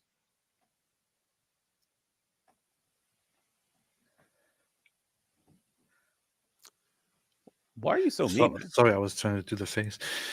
Oh no, Habibi, I'm dead. Why is she showing so much skin and her face and hands? Some guy here said, can you please put away the nun picture? First off, how dare you insult nuns? Okay. Oh, you said nun 3. Okay, I see. Have some respect. Have some respect for nuns. I know that some people. Somebody said my cats are going crazy seeing this picture. Well, here's this thing. I want to put her face here on the screen because she's because of the beauty of her expression here, cover up her face, would keep the attention of viewers on the screen, which is why I want to have her face here on the screen to add more beautification to this beautiful live stream. That's the purpose. So stop complaining. Yeah, we want her on the screen because all the perverts walking about, ooh, hot babe on the screen. So it's like we're becoming like Fresh and Fit. We're becoming like Fresh and Fit. We think, oh, if we have hot chicks on the screen, then more people will watch. Yeah, this is basically our version of Fresh and Fit. Yeah. Yeah, so people can be watching this and go, just better. I got a boner now. Zayn gifted 10 memberships. Thank you so much, Zayn. Shake Mike Wheeling. What's it with Shias always fake crying, slapping their chests, whipping themselves, and wishing their kids death? Creepy fellas. Muslims would never. How do you know it's fake? It's actually totally genuine. They love to do it. You know what's funny? I mean, that was the Old Testament. You have this scene where Elijah mocks the false prophets, and he starts going, "Where's your God? Where is he? Huh? Is he on a trip? Has he gone to the bathroom? Where is he? Cry louder, cry louder!" And they start like gashing themselves and stuff like that because they thought all this would get the attention of their God, and he'd actually do something. But I don't know. That's what the Shias seem like with all this. We'll just beat the crap out of ourselves. This will get his attention. Shia. The Shiite. That's pretty Shiite, mate. Shai Levy said the 6% is probably the Lebanese American who study in Ivy League. Mama Josefina, I'm sorry, but first time making super chat to clarify: will Iranians once free play an important role in changing general attitude toward Israel? Will Iranians Yes. once free play an important role in changing general attitude toward Israel? Yes, they Yes. probably would. Lots of them like Israel. Lots of them support Israel. Lots of the free Iranians outside of Iran are very much supportive of Israel. The leadership of the crown prince, the Pahlavi, he is very much in support of Israel. He would love Israel to be an ally to free Iran and so on. So it could definitely change. It could definitely change. The Shiite people need to just be moved. Iran is just constantly stirring things up, right? They're the ones pulling the strings with Hamas and Hezbollah and so on. They're the ones constantly, and the Houthis, they're the ones constantly stirring up the pot. If that stops, just by that stopping, then all of a sudden Hezbollah doesn't have the support of Iran and so on. The Houthis don't have the support of Iran and so on. So that already helps. But I mean, AP already showed the statistics on tons and tons and tons of Muslims in the Muslim world, in Arab countries, don't want war with Israel. They want political negotiations with Israel, which means, hey, that there's actually potential for peace in the future. If Iran has another revolution and it's the people who don't hate Israel, then all of a sudden, like, I don't know, things would be looking significantly better in the world. We need back secular Iran. We need back free Iran. Free Iran. She's right about Jews, but why are so many Nasrallahs inside this woman? Don't Shias know it's haram? Pretty creepy. Cam, as a celebration, you guys should play Goat Simulator fun game, right? Goat Hub, inshallah, on all consoles, inshallah. Yeah, totally. I know of that game. I have never played it. K. Kavus, when the crying reporter said they killed one Nasrallah and created 1,000 more Nasrallah, she really means they created she said hundreds of 1,000 smaller pieces of Nasrallah. Oh, yeah. That's true. Well, there is one thing, actually because when Israel did blow up those pagers, they did by basically making their balls blow up, they did kill many thousands, possibly millions of potential humans. And this is, what of the Quran course, says. but they also killed many, many more. If anyone blows off another man's balls, he has killed all mankind. Yeah, that's what the Quran says.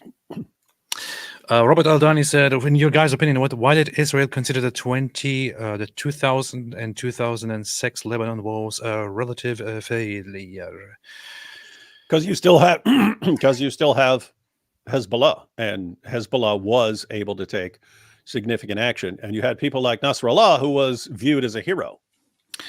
And the 2000 war is very much seen as inconclusive war. It's like neither side is seen as an actual winner in this war.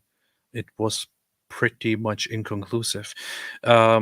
Israel did try to invade before Hezbollah had much power in the past, Lebanon, to take out terrorist cells. Did not fully succeed. It has always been a very, very big struggle. It's much more difficult to go into this territory, into the territory of a sovereign nation, and to take out the terrorists that are firing at you. I don't know, but hey, there's always a new time to try. And this time they just took out the entire leadership of Hezbollah, which is amazing. They're all dead. They're all gone. Lloyd for David Wood, your impression of the reporter sounds like the gingerbread man from Shrek. That's beast. You mean the one from Drury Lane? Yeah. Under the moon, I ache for your touch. Under the moon, I ache for your touch. Said your body firm and fierce, pressed against mine. Not in battle, but in longing. Your breath, your heat still burn through me, deeper than any wound. In death, I crave you more than life. I don't even know if this is from based on an actual song, because I don't know the song, but this is pretty good. Yeah, just your horrible rendition is put a little beat to it. You're good. Prono22 gifted 10 memberships. Thank you so much. Thank you very, very much. Appreciate it for expanding the cult. Oh yeah, I made a poll earlier to see what people think. The question was, is Israel right in taking out Nasrallah? So far, I see that 800 people have voted. The options are yes, totally, and yes. Yes, it currently has 56%. So people agree with Israel here. The people have spoken. The people have spoken. And we know the people are always right. Dan Dave said Islamic warriors have not won a war against the non-Muslim for like the last 200 years. They're all Pulp Fiction games. Weapon boys of the world. I should watch Pulp Fiction again. Samantha Amaral, David Wood, can you make a video for Lebanon and Iran Christians, what they should do as civilians, spiritual leader? Thanks for what you do. W4IDF, I can't wait for AP to recite the Nicene Creed, Jesus is Lord. David, as the spiritual leader of all Lebanese and Iranian Christians, what do you suggest they should be doing? And can you make a video on this? Yeah, I would say that someone over there in that situation would be. You are literally their spiritual leader. What should they be doing? Make a video on crush your enemies, rise up and crush your enemies. Okay. No, those are rough. Those are rough situations. So I'd be very careful about advice I was giving. Rough. That's true. That's what they do. So you should make a video on that, just so you know. Hujin Tao, I work in tech in London. Ironically, I'm strongly considering moving to Dubai for work, to flee an Islamist nation and move to a non-Islamist nation. It's funny, Dubai is harsher on Islamists than London is, than the UK is. The United Arab Emirates is harsher on Islamists than the United Kingdom, which is supposedly a Christian country, is. It's so ridiculous. The West is almost as ballless as Hezbollah when it comes to thinking of the future and the safety of their own children. Children. Thank you for correcting me. Straight white male said, living in London while crying for Sharia law is crazy. Crazy. Well, why not? Why is it? Considering that the UK governments and the UK people don't seem to care about keeping Sharia out. Based Autistic AP, I sent you a DM meme. Mr. Mike Deasy is a meme you will like. Also, been working on a project. Would love to send you guys. I would make a video, but I'm not a YouTuber and have so much on my plate already. God bless you both. Thank you. I appreciate it. I will check it out. I will check that out. Wait, let me watch this one once again. Yeah. Let's watch this Hardy again here to get some attention. If you talk to psychiatrists or people who actually read body language, they could tell you that it's out of control. Moa, so sorry to interrupt. We do now have official confirmation from the Hezbollah group of the death of Hassan Nasrallah. What's your response, please? I'm so sorry. Let's David, what's wrong with you, man? You're a bully, man. You're bullying.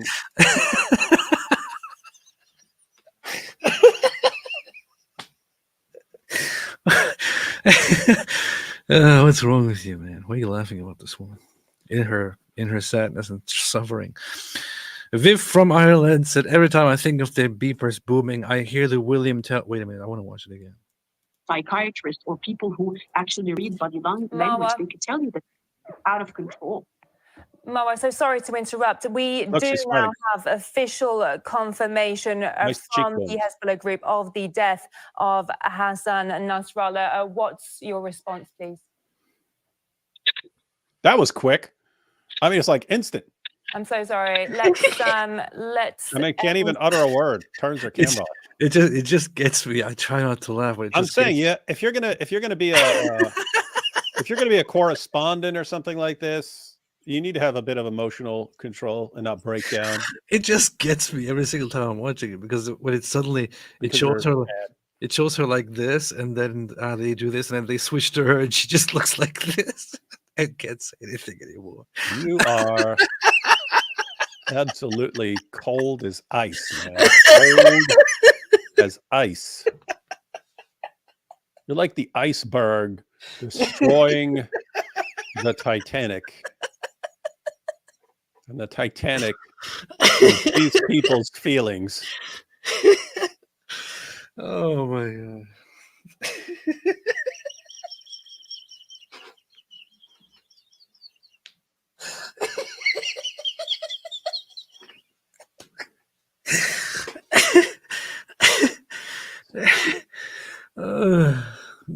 Don't let your kids grow up in Germany, ladies and gentlemen. I think I just accidentally peed. Don't let your kids grow up in Germany. And Nasrallah, what's your response, please?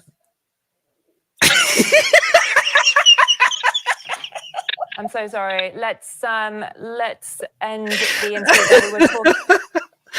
Oh God, I gotta stop watching this, man. It's too good. Yeah, parents, take your kids somewhere other than Germany, where this will happen. Oh boy, This is what happens. Lloyd, I can't keep up with young people terminology.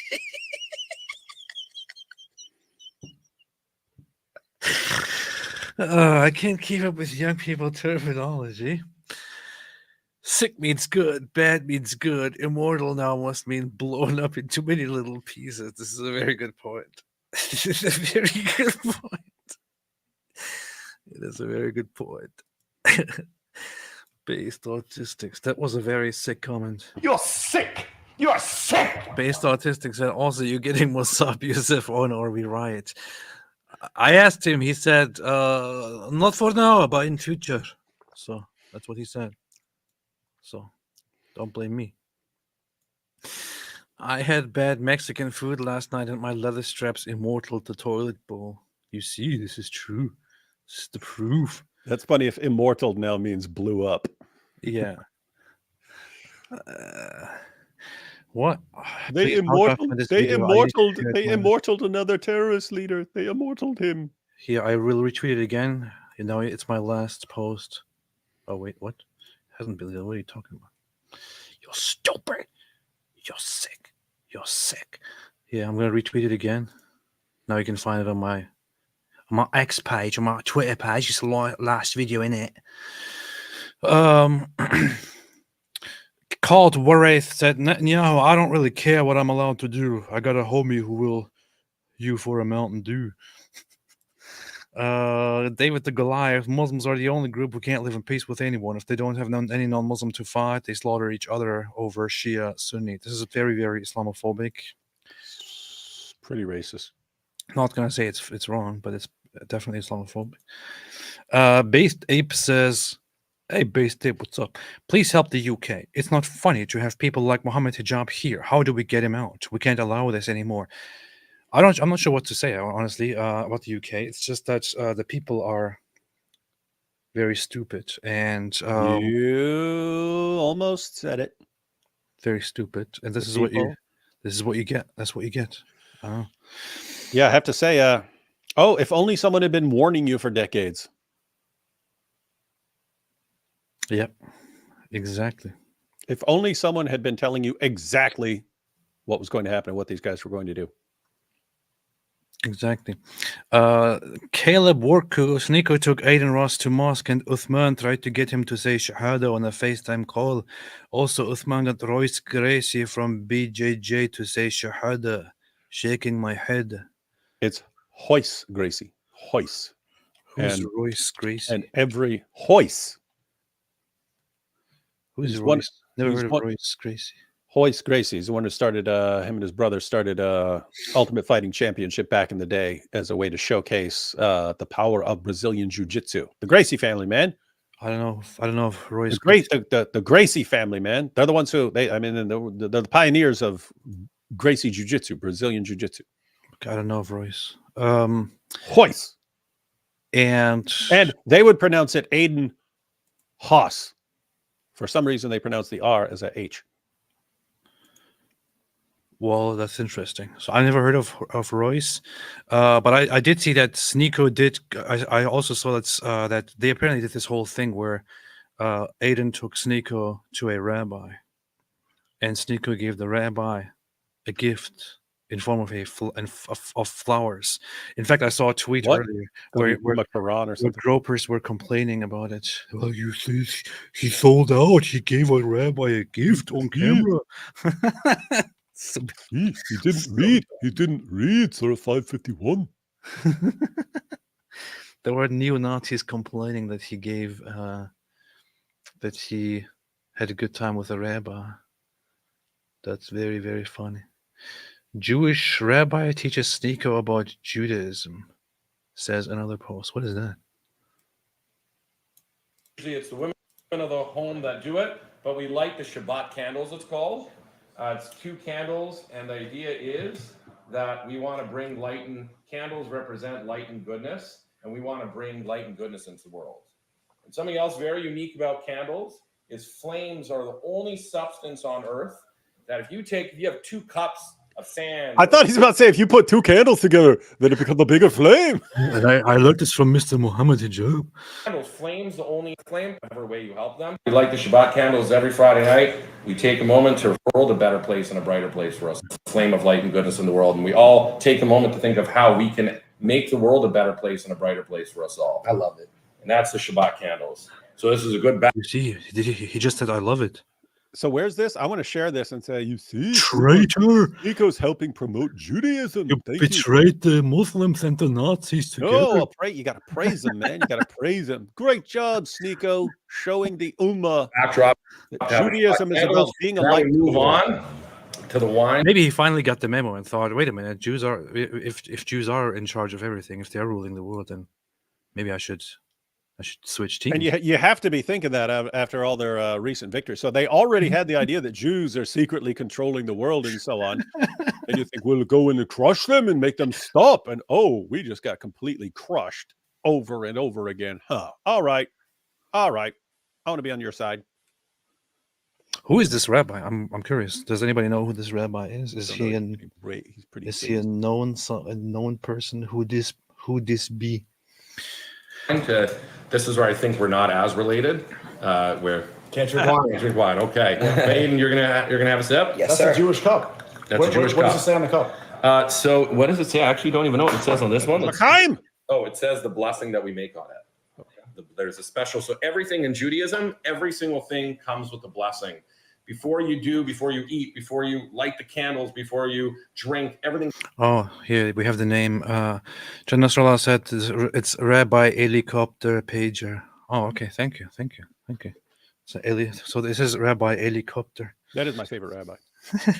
Comes with a blessing, and the reason is you got to be grateful for everything in your life. Every single thing's a gift. You got food to eat, you got something to drink. That's a blessing. Run with it. Everything's a blessing to me in my life. Aiden's got. The funny thing is, imagine poor Sneeko sitting here saying, "No, I must destroy him for the Ummah."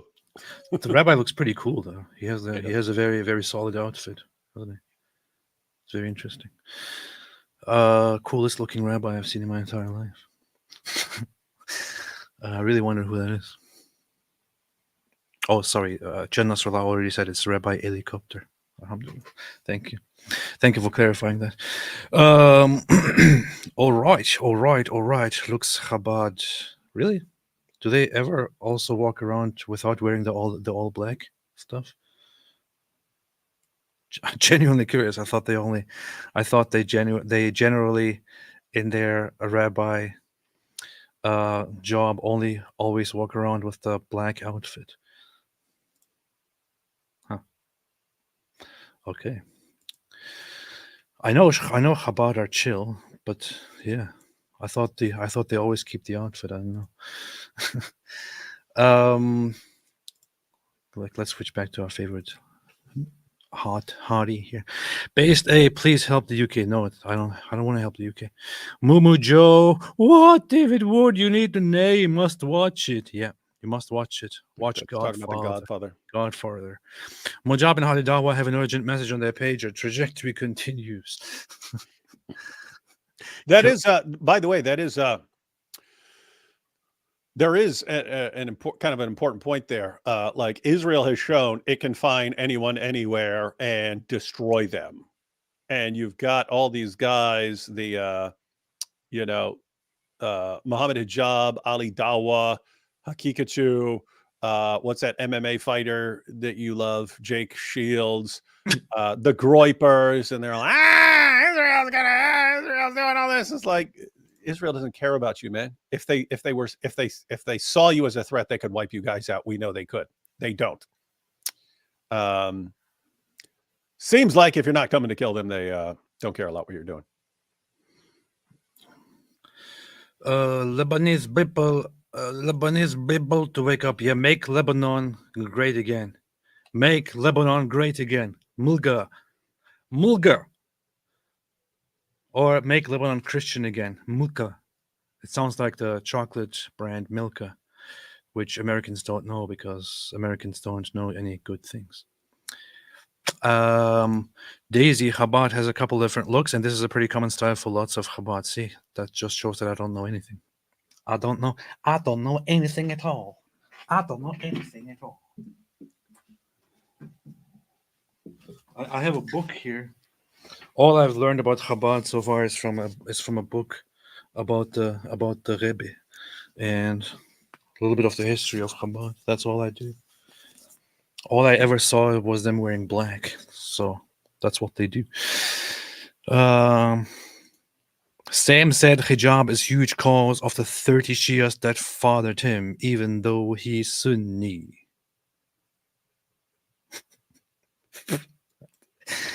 Lloyd 444. If Israel keeps going at this rate, Supreme Leader of Iran, Ali Khamenei, is going to start wearing a kippah, start using words like meshugana and shalom, as well as doing weekly public Torah readings. Yeah, you think what these guys are going to do if they need to hide themselves is they're going to disguise themselves as women in hijabs and stuff like that. But that might be better. Might be better to go that route. Yeah. Thomas Schmidt said Israel has no right to exist. Well, neither does your mom, but here we are. Jesse, I heard Iran sent teenage boys into battle with nothing but a Quran. You see, that's why Iran conquered the world. Yeah, they throw their Qurans at the enemy and that kills them. Backseat DS3, same with China, need Xi to keep Chinese at bay. Alhamdulillah. Israel, the only country in the Middle East with nukes. Good. And they keep using them, according to Syrian Girl. Yes. They keep nuking people. That's good. That's good. Lloyd, for the face you make when you have to breastfeed the plumber 10 times.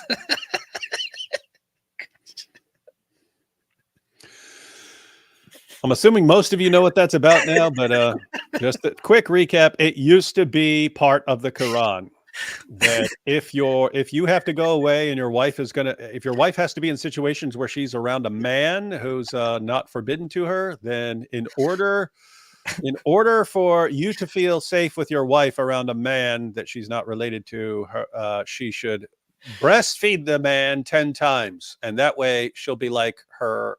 He'll be like her son, and they won't be sexually attracted to each other. So this is from Allah, the creator of the universe, and he says, hey, you're worried about your wife being around that young stud? No problem. Have her take him to a little side room, stick her breast in his mouth repeatedly, and let him suck on her nipples. And that will end any concerns about them being sexually attracted to each other. And that's the perfect solution, of course. Such a perfect solution that at some point it was part of the Quran. That was part of the Quran. Muhammad died, and that's when Aisha, it's Sunan Ibn Majah, 1944. Anyone can look this up. That's when Aisha said, oh, that's when a sheep came in and ate those Quran verses because I had the only copy and a sheep ate it. Oopsie. Oopsie. But we really wanted to keep it, but we just couldn't. We really love putting our breast in the mouth of every guy who comes around so that there would be no sexual attraction between us and we could be more modest. But, oopsie, the sheep ate it. How do you even come up with the ridiculous idea as a solution? They just say, women, if you have a problem with being around foreign men, just breastfeed them. Just put your breast in their mouth. Yeah, I mean, think about this because he's thinking like a good devout Muslim, right? He's like, how can I make sure that this woman and this man are not sexually attracted to each other?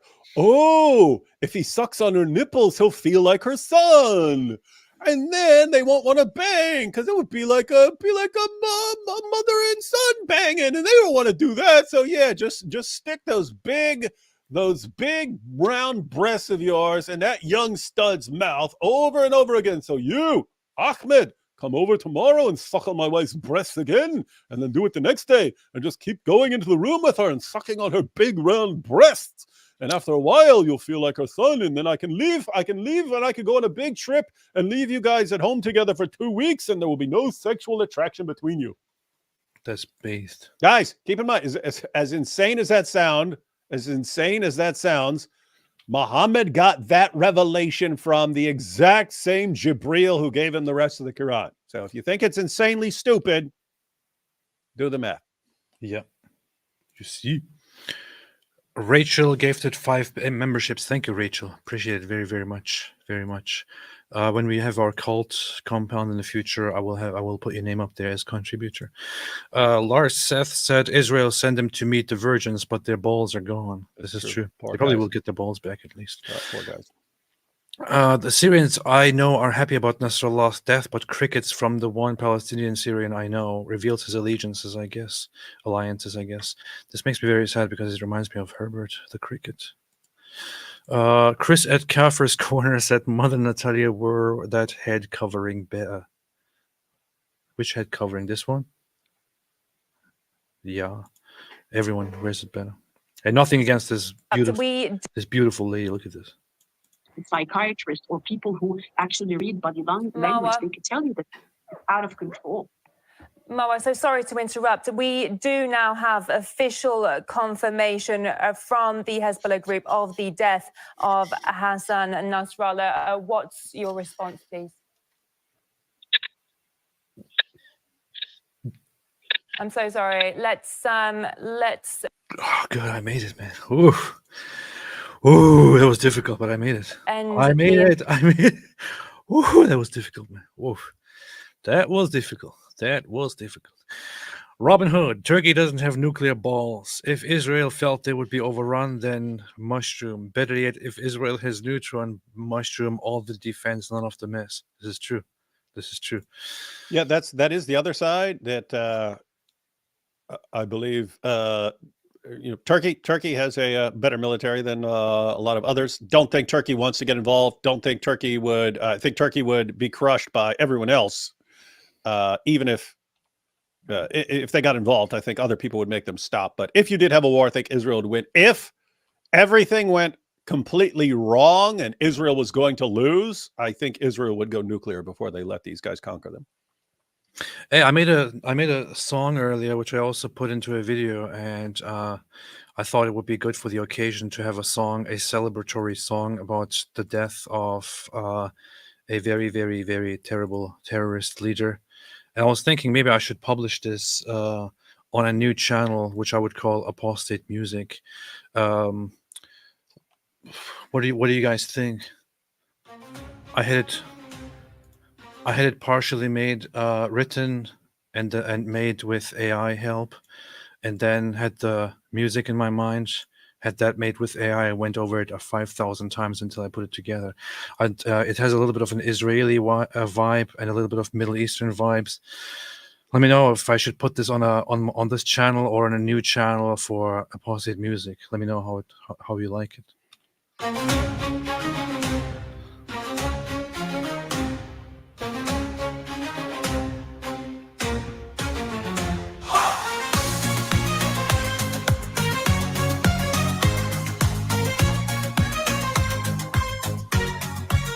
Hassan Nasrallah, your terror is done. You aimed at Israel, but we've won. With iron walls and hearts of fire, Israel rises, we climb higher. You promised death, but we choose life.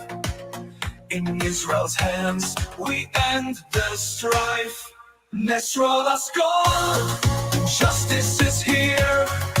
Israel stands strong without fear. Strength in our hearts, light in the land. Victory's ours by Israel's hand. From mountains high. Anyway, how is it? Is it okay?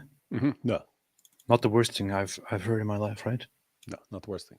It's in the top 10 worst things, though. We say it's terrible or actually listenable. All right. I don't know. I don't like crap music, but there are other people who like crap music. So you might have an audience. So you might want to put that out there and see what people think. I see. Let's see. Well, we'll work on this. Maybe this will be #1 on charts in every country out there. Yep. Let's see where this goes. Dan Dave said Iranians, Turk have a serious anti-Arab racism problem. Turks have viciously attacked Arabs. Iran media has called Arabs grasshoppers, lizard eaters.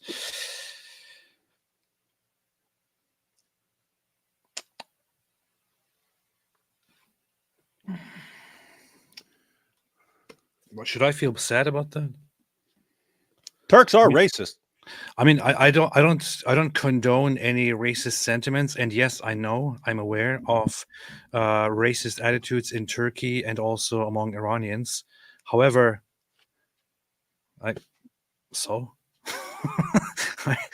should I feel sad about that? I mean, it's not something that I'm very, very sad about, honestly.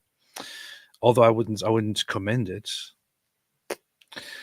Who cares? GoTub, she is on our new show, Tears for Turkey. Alhamdulillah. Cars in depth. I live near Detroit. Should I drive through Dearborn? Do it. Do it. Do it. Do it. And have FCKHMS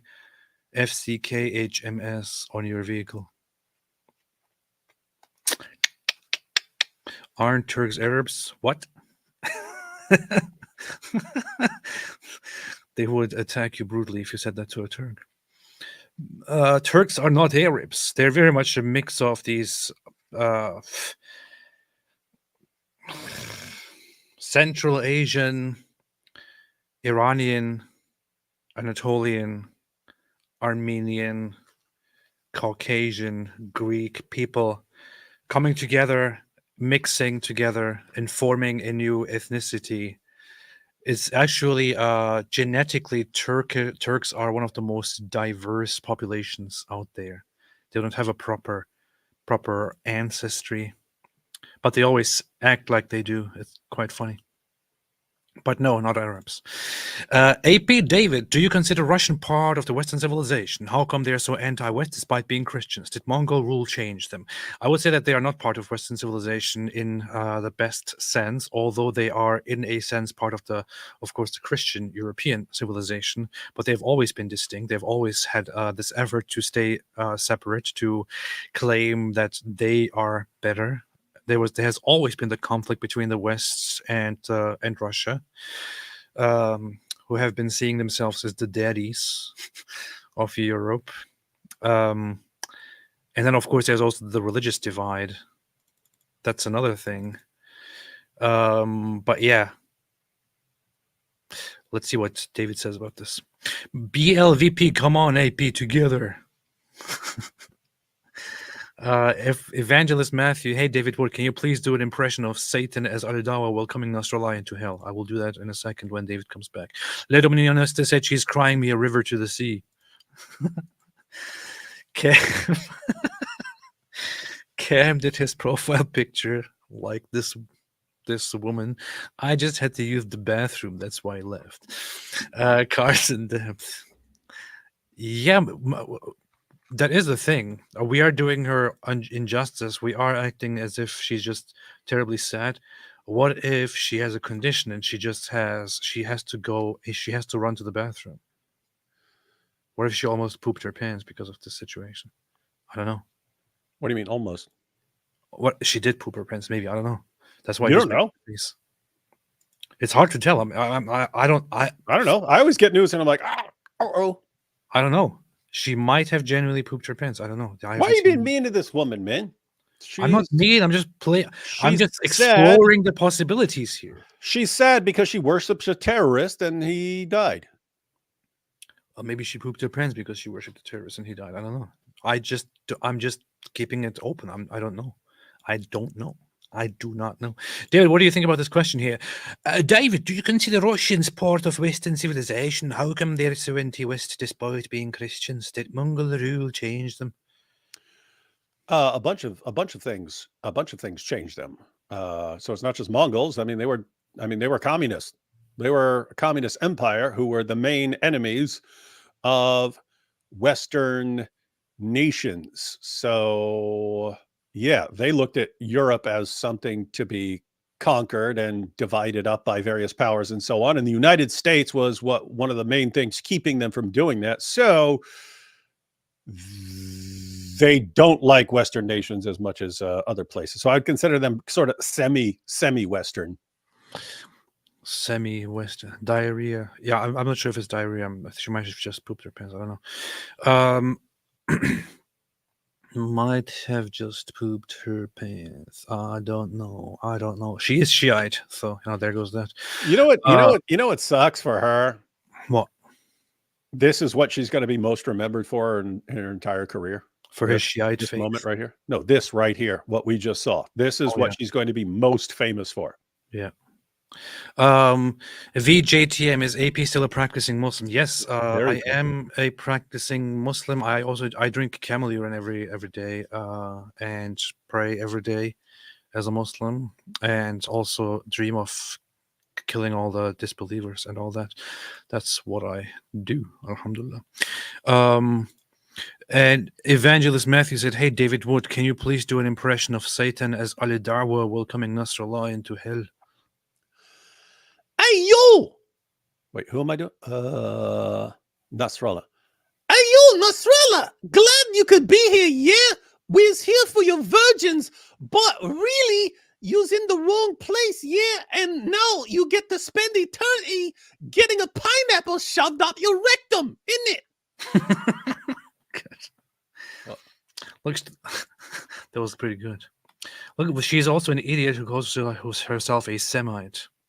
Because she's semi-intelligent. Because she wants to respond to the allegation of being anti-Semitic.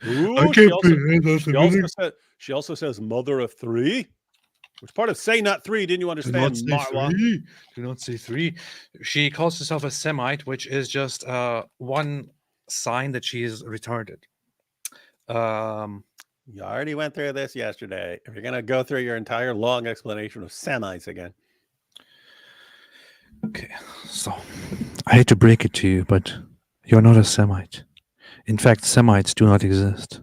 Semitic is a linguistic group. Anyway, I talked about this yesterday. You can look it up, or you can just Google. You can just Google very easily nowadays the word Semite, and you will get a very simple explanation of what Semite is. And how it's a wrong claim to call yourself a Semite. In fact, the AI is explaining it for stupid people like you right here. To summarize it, for idiots, it says the term Semite is an obsolete term that refers to a group of people who speak or spoke a Semitic language. And it also even says there's no such thing as a Semitic people. It is pseudoscientific. It has linguistic origins. It's a made-up term. And it also says, for idiots like this, the term's linguistic origins have led some people who are not Jewish to claim they are Semites. Of course, the AI is being very respectful here, not calling them retarded like I just did, but that's basically what it means. Alhamdulillah.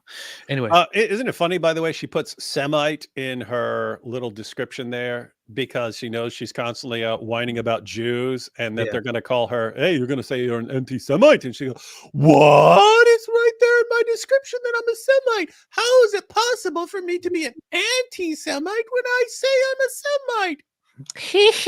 I'm so smart. Well, look at that. I played this wonderful trick. Nobody's going to see through that.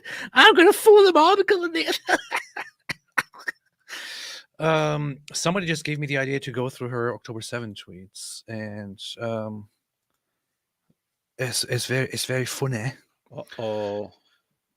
Very, very funny. Some of them are for some reason dated as October 6. I don't know why. Okay, just a peek because this is historic.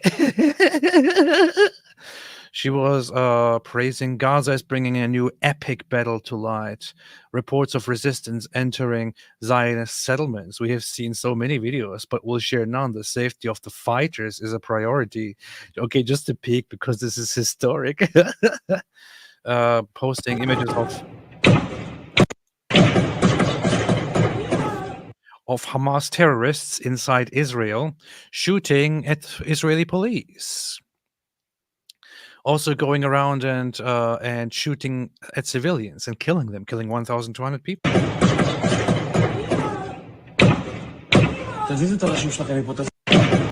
Yeah.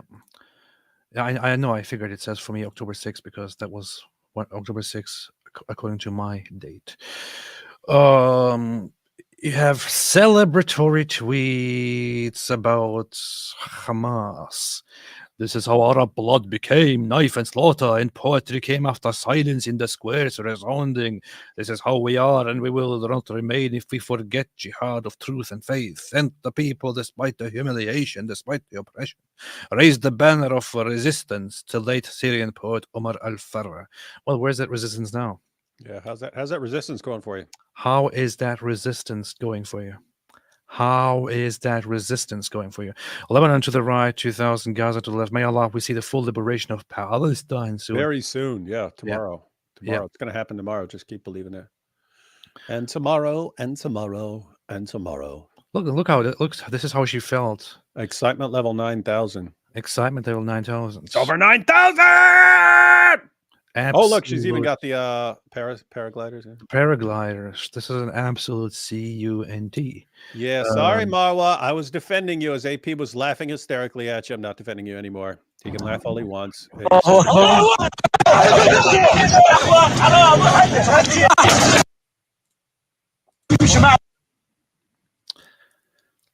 Terrorist, terrorist, terrorist. I hope you cry more in your life, Marwa. Yep, Osman. cry more, cry more. Cry me a river, cry me a river. Of course, I'm blocked. Whoever that is. Oh, War Monitor has blocked me. That's funny. U.S. Department, it will provide everything Israel needs to defend itself. See, Palestinian response.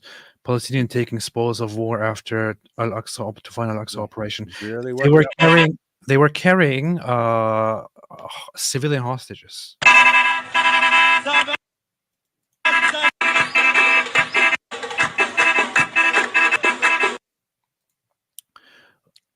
You probably won't find this place anymore today. We are not sorry. This is our land. How about you finance the relocation of illegal Zionist colonial settlers, and peace will then prevail in Palestine. AP, you keep having. She was very happy. She was laughing. She was very, very happy on this day. I'm not sure why she's crying now.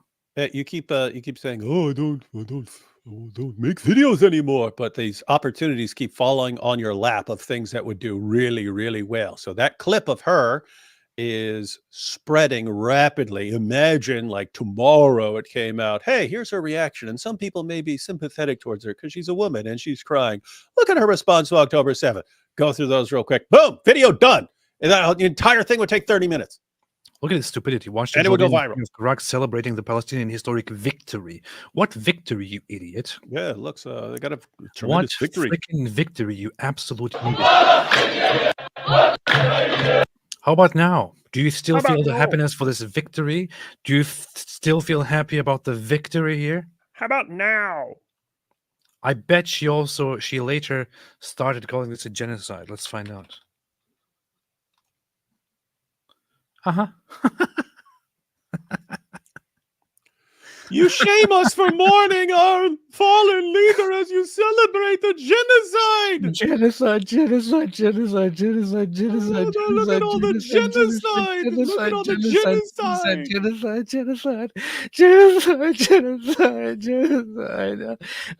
genocide. We just wanted to kill them all. Why are they fighting back? We just wanted to kill all of them. We just wanted to kill all the Jews. Why are they fighting back? It looks like dozens at least tweets about her this being a genocide, and some of them are from shortly afterwards.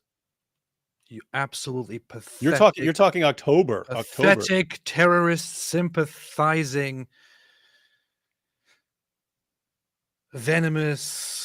Look at that. That's less than a week. That's less than a week. Absolute. That's less than a week after the October. Absolute piece of filth.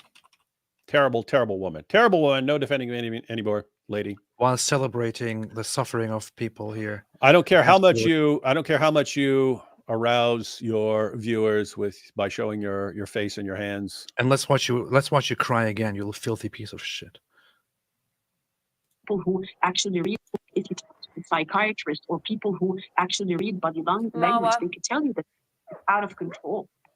Moa, so sorry to interrupt. We How long are you going to smile? You going to smile? official confirmation Smiling? from the Hezbollah group of the death of Hassan Nasrallah. Put a picture up. Put a picture up.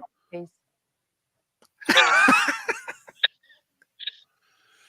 Cry me a river. Turn off your camera. Turn off your camera because it might explode, lady. You don't know because you're a terrorist. CUNT. Anyway. Evangelist, oh yeah, cars in depth. I live near Dearborn, Detroit. Should I play the NASRALLAH song on my car stereo real loud in Dearborn? You should. You should. Everyone should be playing it. Tezbot heard today that You gotta go south or east Dearborn. South or east Dearborn if you want to do that. Who's been giving loads of money to PM Starmer for perks, has links to Iranian regime, etc. Oh, big surprise. Big surprise. Big surprise. Who would have known? Nordic aliens from the Pleiades, says Barbara Lerner Specter, who is Jewish, said Jews caused a migrant invasion of Europe on purpose to make Europe more diverse. Do you know who she is? It's the Jews. This is one of those gropers he is sneaking in and trying to make it look like he's asking a question. The Jews, don't you know how smart the Jews are? Yeah, what the Jews do is the Jews bring in all these Muslim migrants who hate Jews, and they're helping the people who hate Jews take over Europe and America. This is what the world famous representative of Jews, Barbara Lerner Specter, said. And the fact that 95% of Jews have no idea who the hell this is only shows that they are all in on it. This is the proof. You see, the smart Jews are spreading anti-Semitism and getting everyone to hate them to try and annihilate Israel. That's how smart they are. Look, here's the thing. There is indeed a clip by some woman from Sweden, I believe. She's an academic at some university, and was it Sweden, or she works there somewhere? I don't know. But so she made a statement at some point about bringing diversity into Europe and making Europe diverse and all that. And she is of Jewish origin, right? Now, this is an instance of these neo-Nazis. They take that clip. They're like, look at this. They're here openly admitting it now. They're not even hiding it. They're openly admitting it, posting a video of one person who has views that the vast majority of Jews would not agree with. That, first off, religious Jews, conservative Jews would never agree with, would actually detest, never agree with. But they use dumb stuff like this because they don't understand that Jews, just like them, are also people who have varieties of different views. Some of them might be conservative. Some of them might be liberal. Some of them might be, I don't know, socialist. Some of them might be communist. Some of them might be fascist. Some of them might be other things, and so on. But they pick out one Jewish person of Jewish origin, of Jewish heritage, who said one thing, and they're like, "You see, this is how Jews are." Are you stupid? You dumb idiot neo-Nazi 67 IQ foolish morons, you absolute inbred imbeciles. Are you retarded? Do you not see that your entire societies are filled with people of the skin color that you glorify so much, following the dumbest ideas around and basically being okay with their families being raped by other people? Should we now accept that it is generally your skin color, people of your heritage, of your origin, maybe of your religion, of your culture, who are collectively all retarded because of all of these people?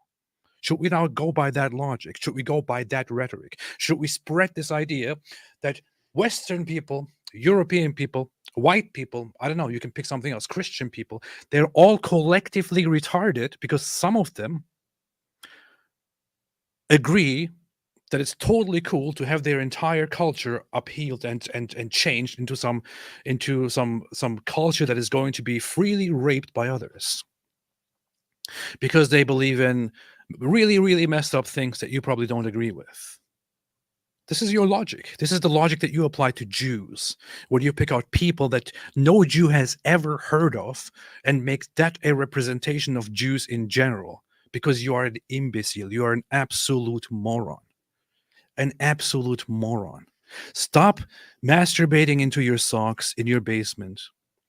Get outside, meet people, open a book, go to school, open some articles, read some research papers, do something. Stop hanging out on 4chan. Stop following your Nick Fuentes idiot who is making money off of imbeciles like you. Don't be an idiot, man.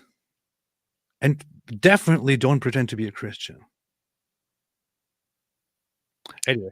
But thanks for the money. But hey, thanks for the super chat. Appreciate it. And also, I know it's harsh, but I don't mean to crush you entirely, and I would not encourage suicide at all. There is more to life. Life has meaning. You can always change and can always decide to educate yourself and to become a better person. Yeah, you might be sitting there thinking, oh, I'm a loser. I'm doomed to be a loser forever. No, you can change and not be a loser. Exactly. See? And AP already gave you a roadmap on how to change and not be a loser anymore. I laid it out right there. Based autistic, my argument I was hoping to give AP and David Wood has to do with basic modus ponens. If people in the West accept racism as the ultimate evil, then any racist ideology is evil. Islam is racist. Islam is evil. Bukhari 3305, Muslim 2922. In your face, David. Yeah, so the logic there would be valid via modus ponens. And so it's basically, if someone agrees with the first premise that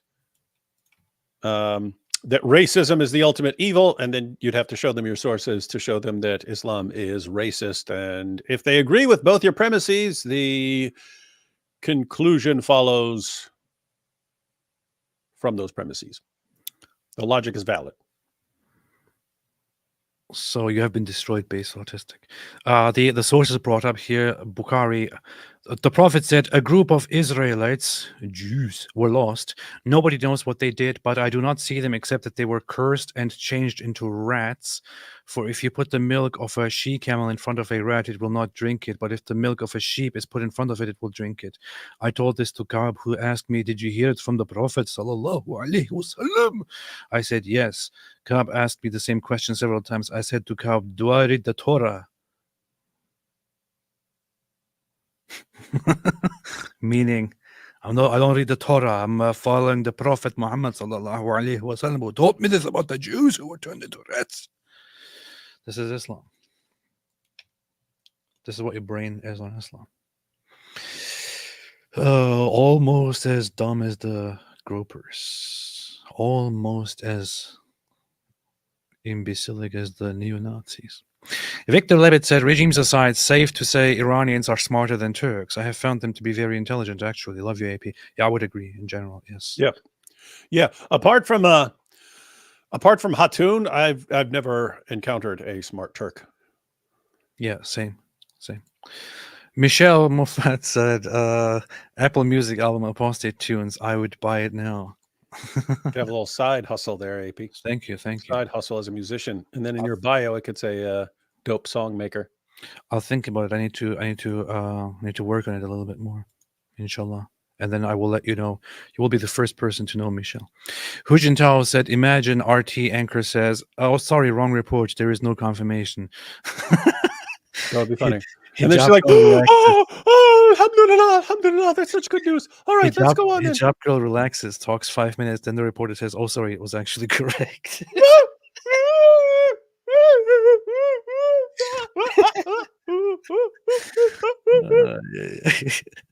That's funny. Allah wants a ceasefire running low on virgins. This is true. He needs to produce more virgins.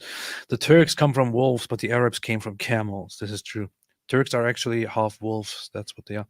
But Andy, Islamists don't respond in kind to kindness. They see it as a weakness to exploit. This is exactly true. Yeah, that is correct. Lloyd 444, David Wood, I get you a Tamagotchi so you haven't missed out on an important 90s cultural moment. I warn you, you miss one day and it will be no more. Yeah, those things were very messed up.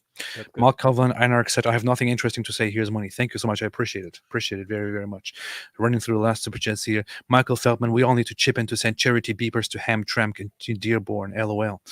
You should do that. No, guys. Charity beepers. All you need to do is refute Islam. There are militaries and stuff, and Mossad and IDF, and people are going to take out the terrorists. You have to focus on the ideology and destroying the ideology. You see, this to prove. Fred Winslow, Apostate has faced onslaught against him, plus his humane stand for even with depression, with integrity, internalizing so much manic laughter at Saleh is totally understandable catharsis. Thank you, thank you, thank you. Appreciate it. I just don't have any understanding or compassion at all for people like that, for hypocrites, for absolutely evil, sick, messed up hypocrites like that. I don't care. I will laugh at her again. I will play the clip again later and laugh at her again. Because you're a bully. Evil, horrible people.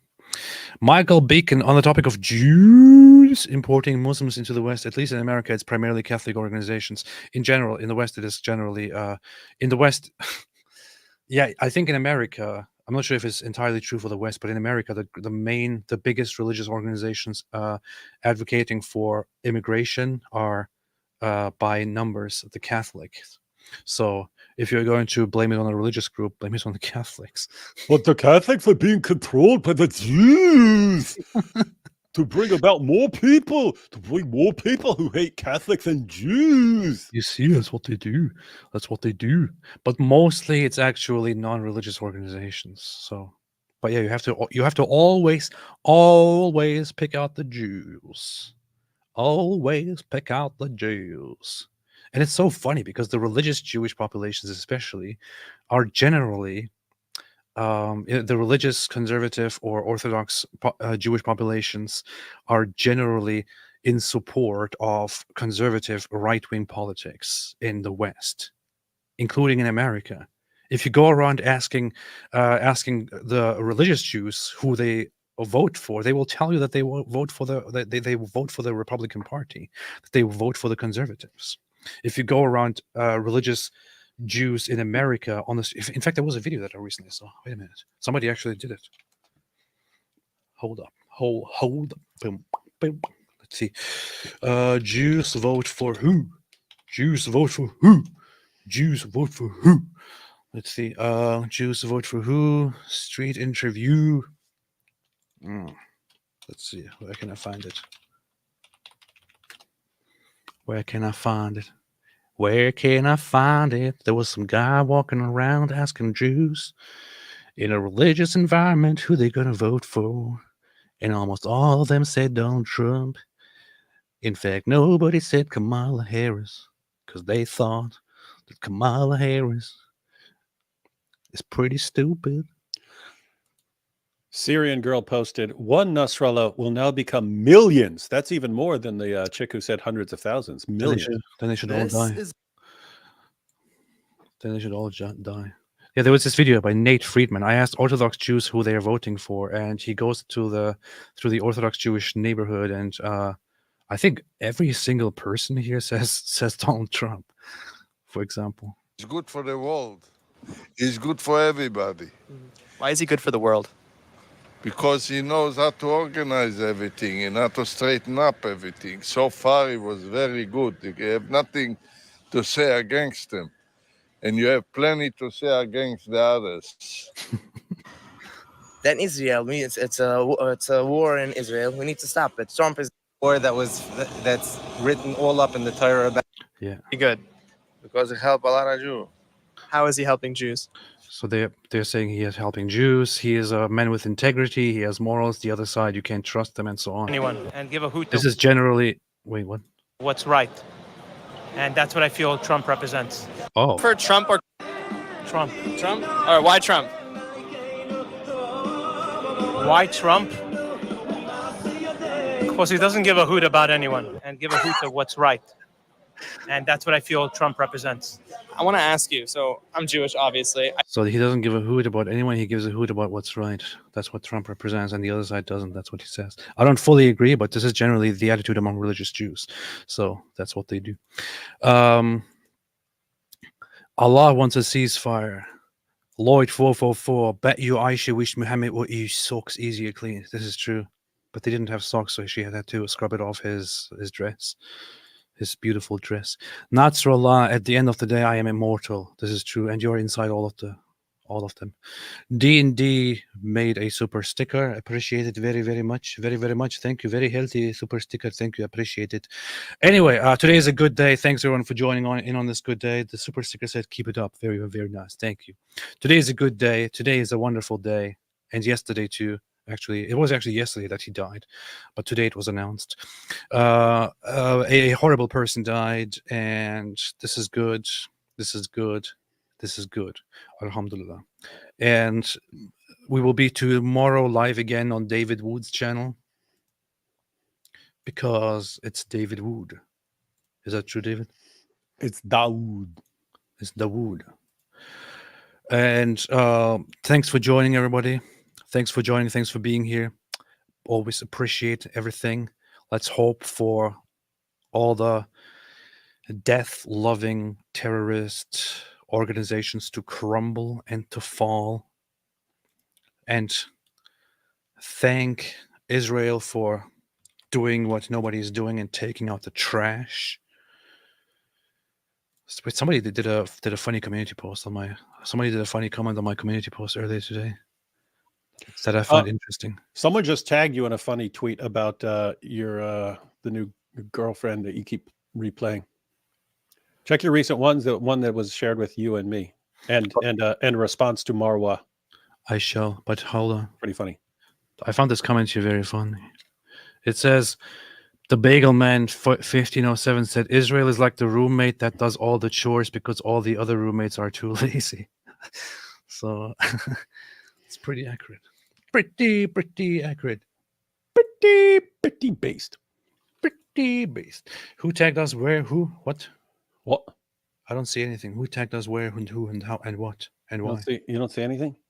I don't see nothing. It was while you were talking trash, and then someone said this is for AP and David Wood. They shared it. They shared.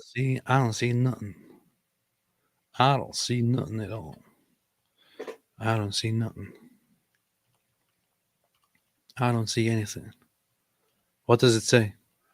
It was you, me, and that Marwa chick all tagged. Oh, okay. I see it now. I just found it. Okay. Okay. Found it here.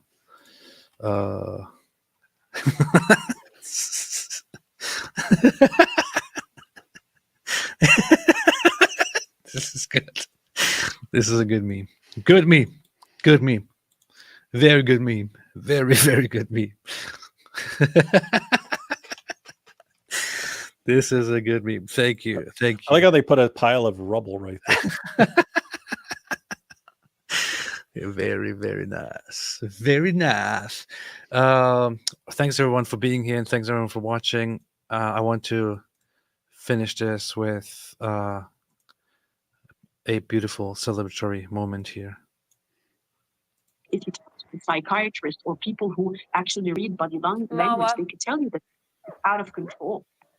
Marwa, so sorry to interrupt. We do now have official confirmation from the Hezbollah group of the death of HASSAN NASRALLAH. What's your response, please?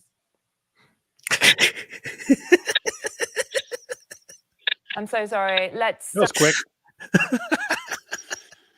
Reap what you sow. Reap what you sow, lady.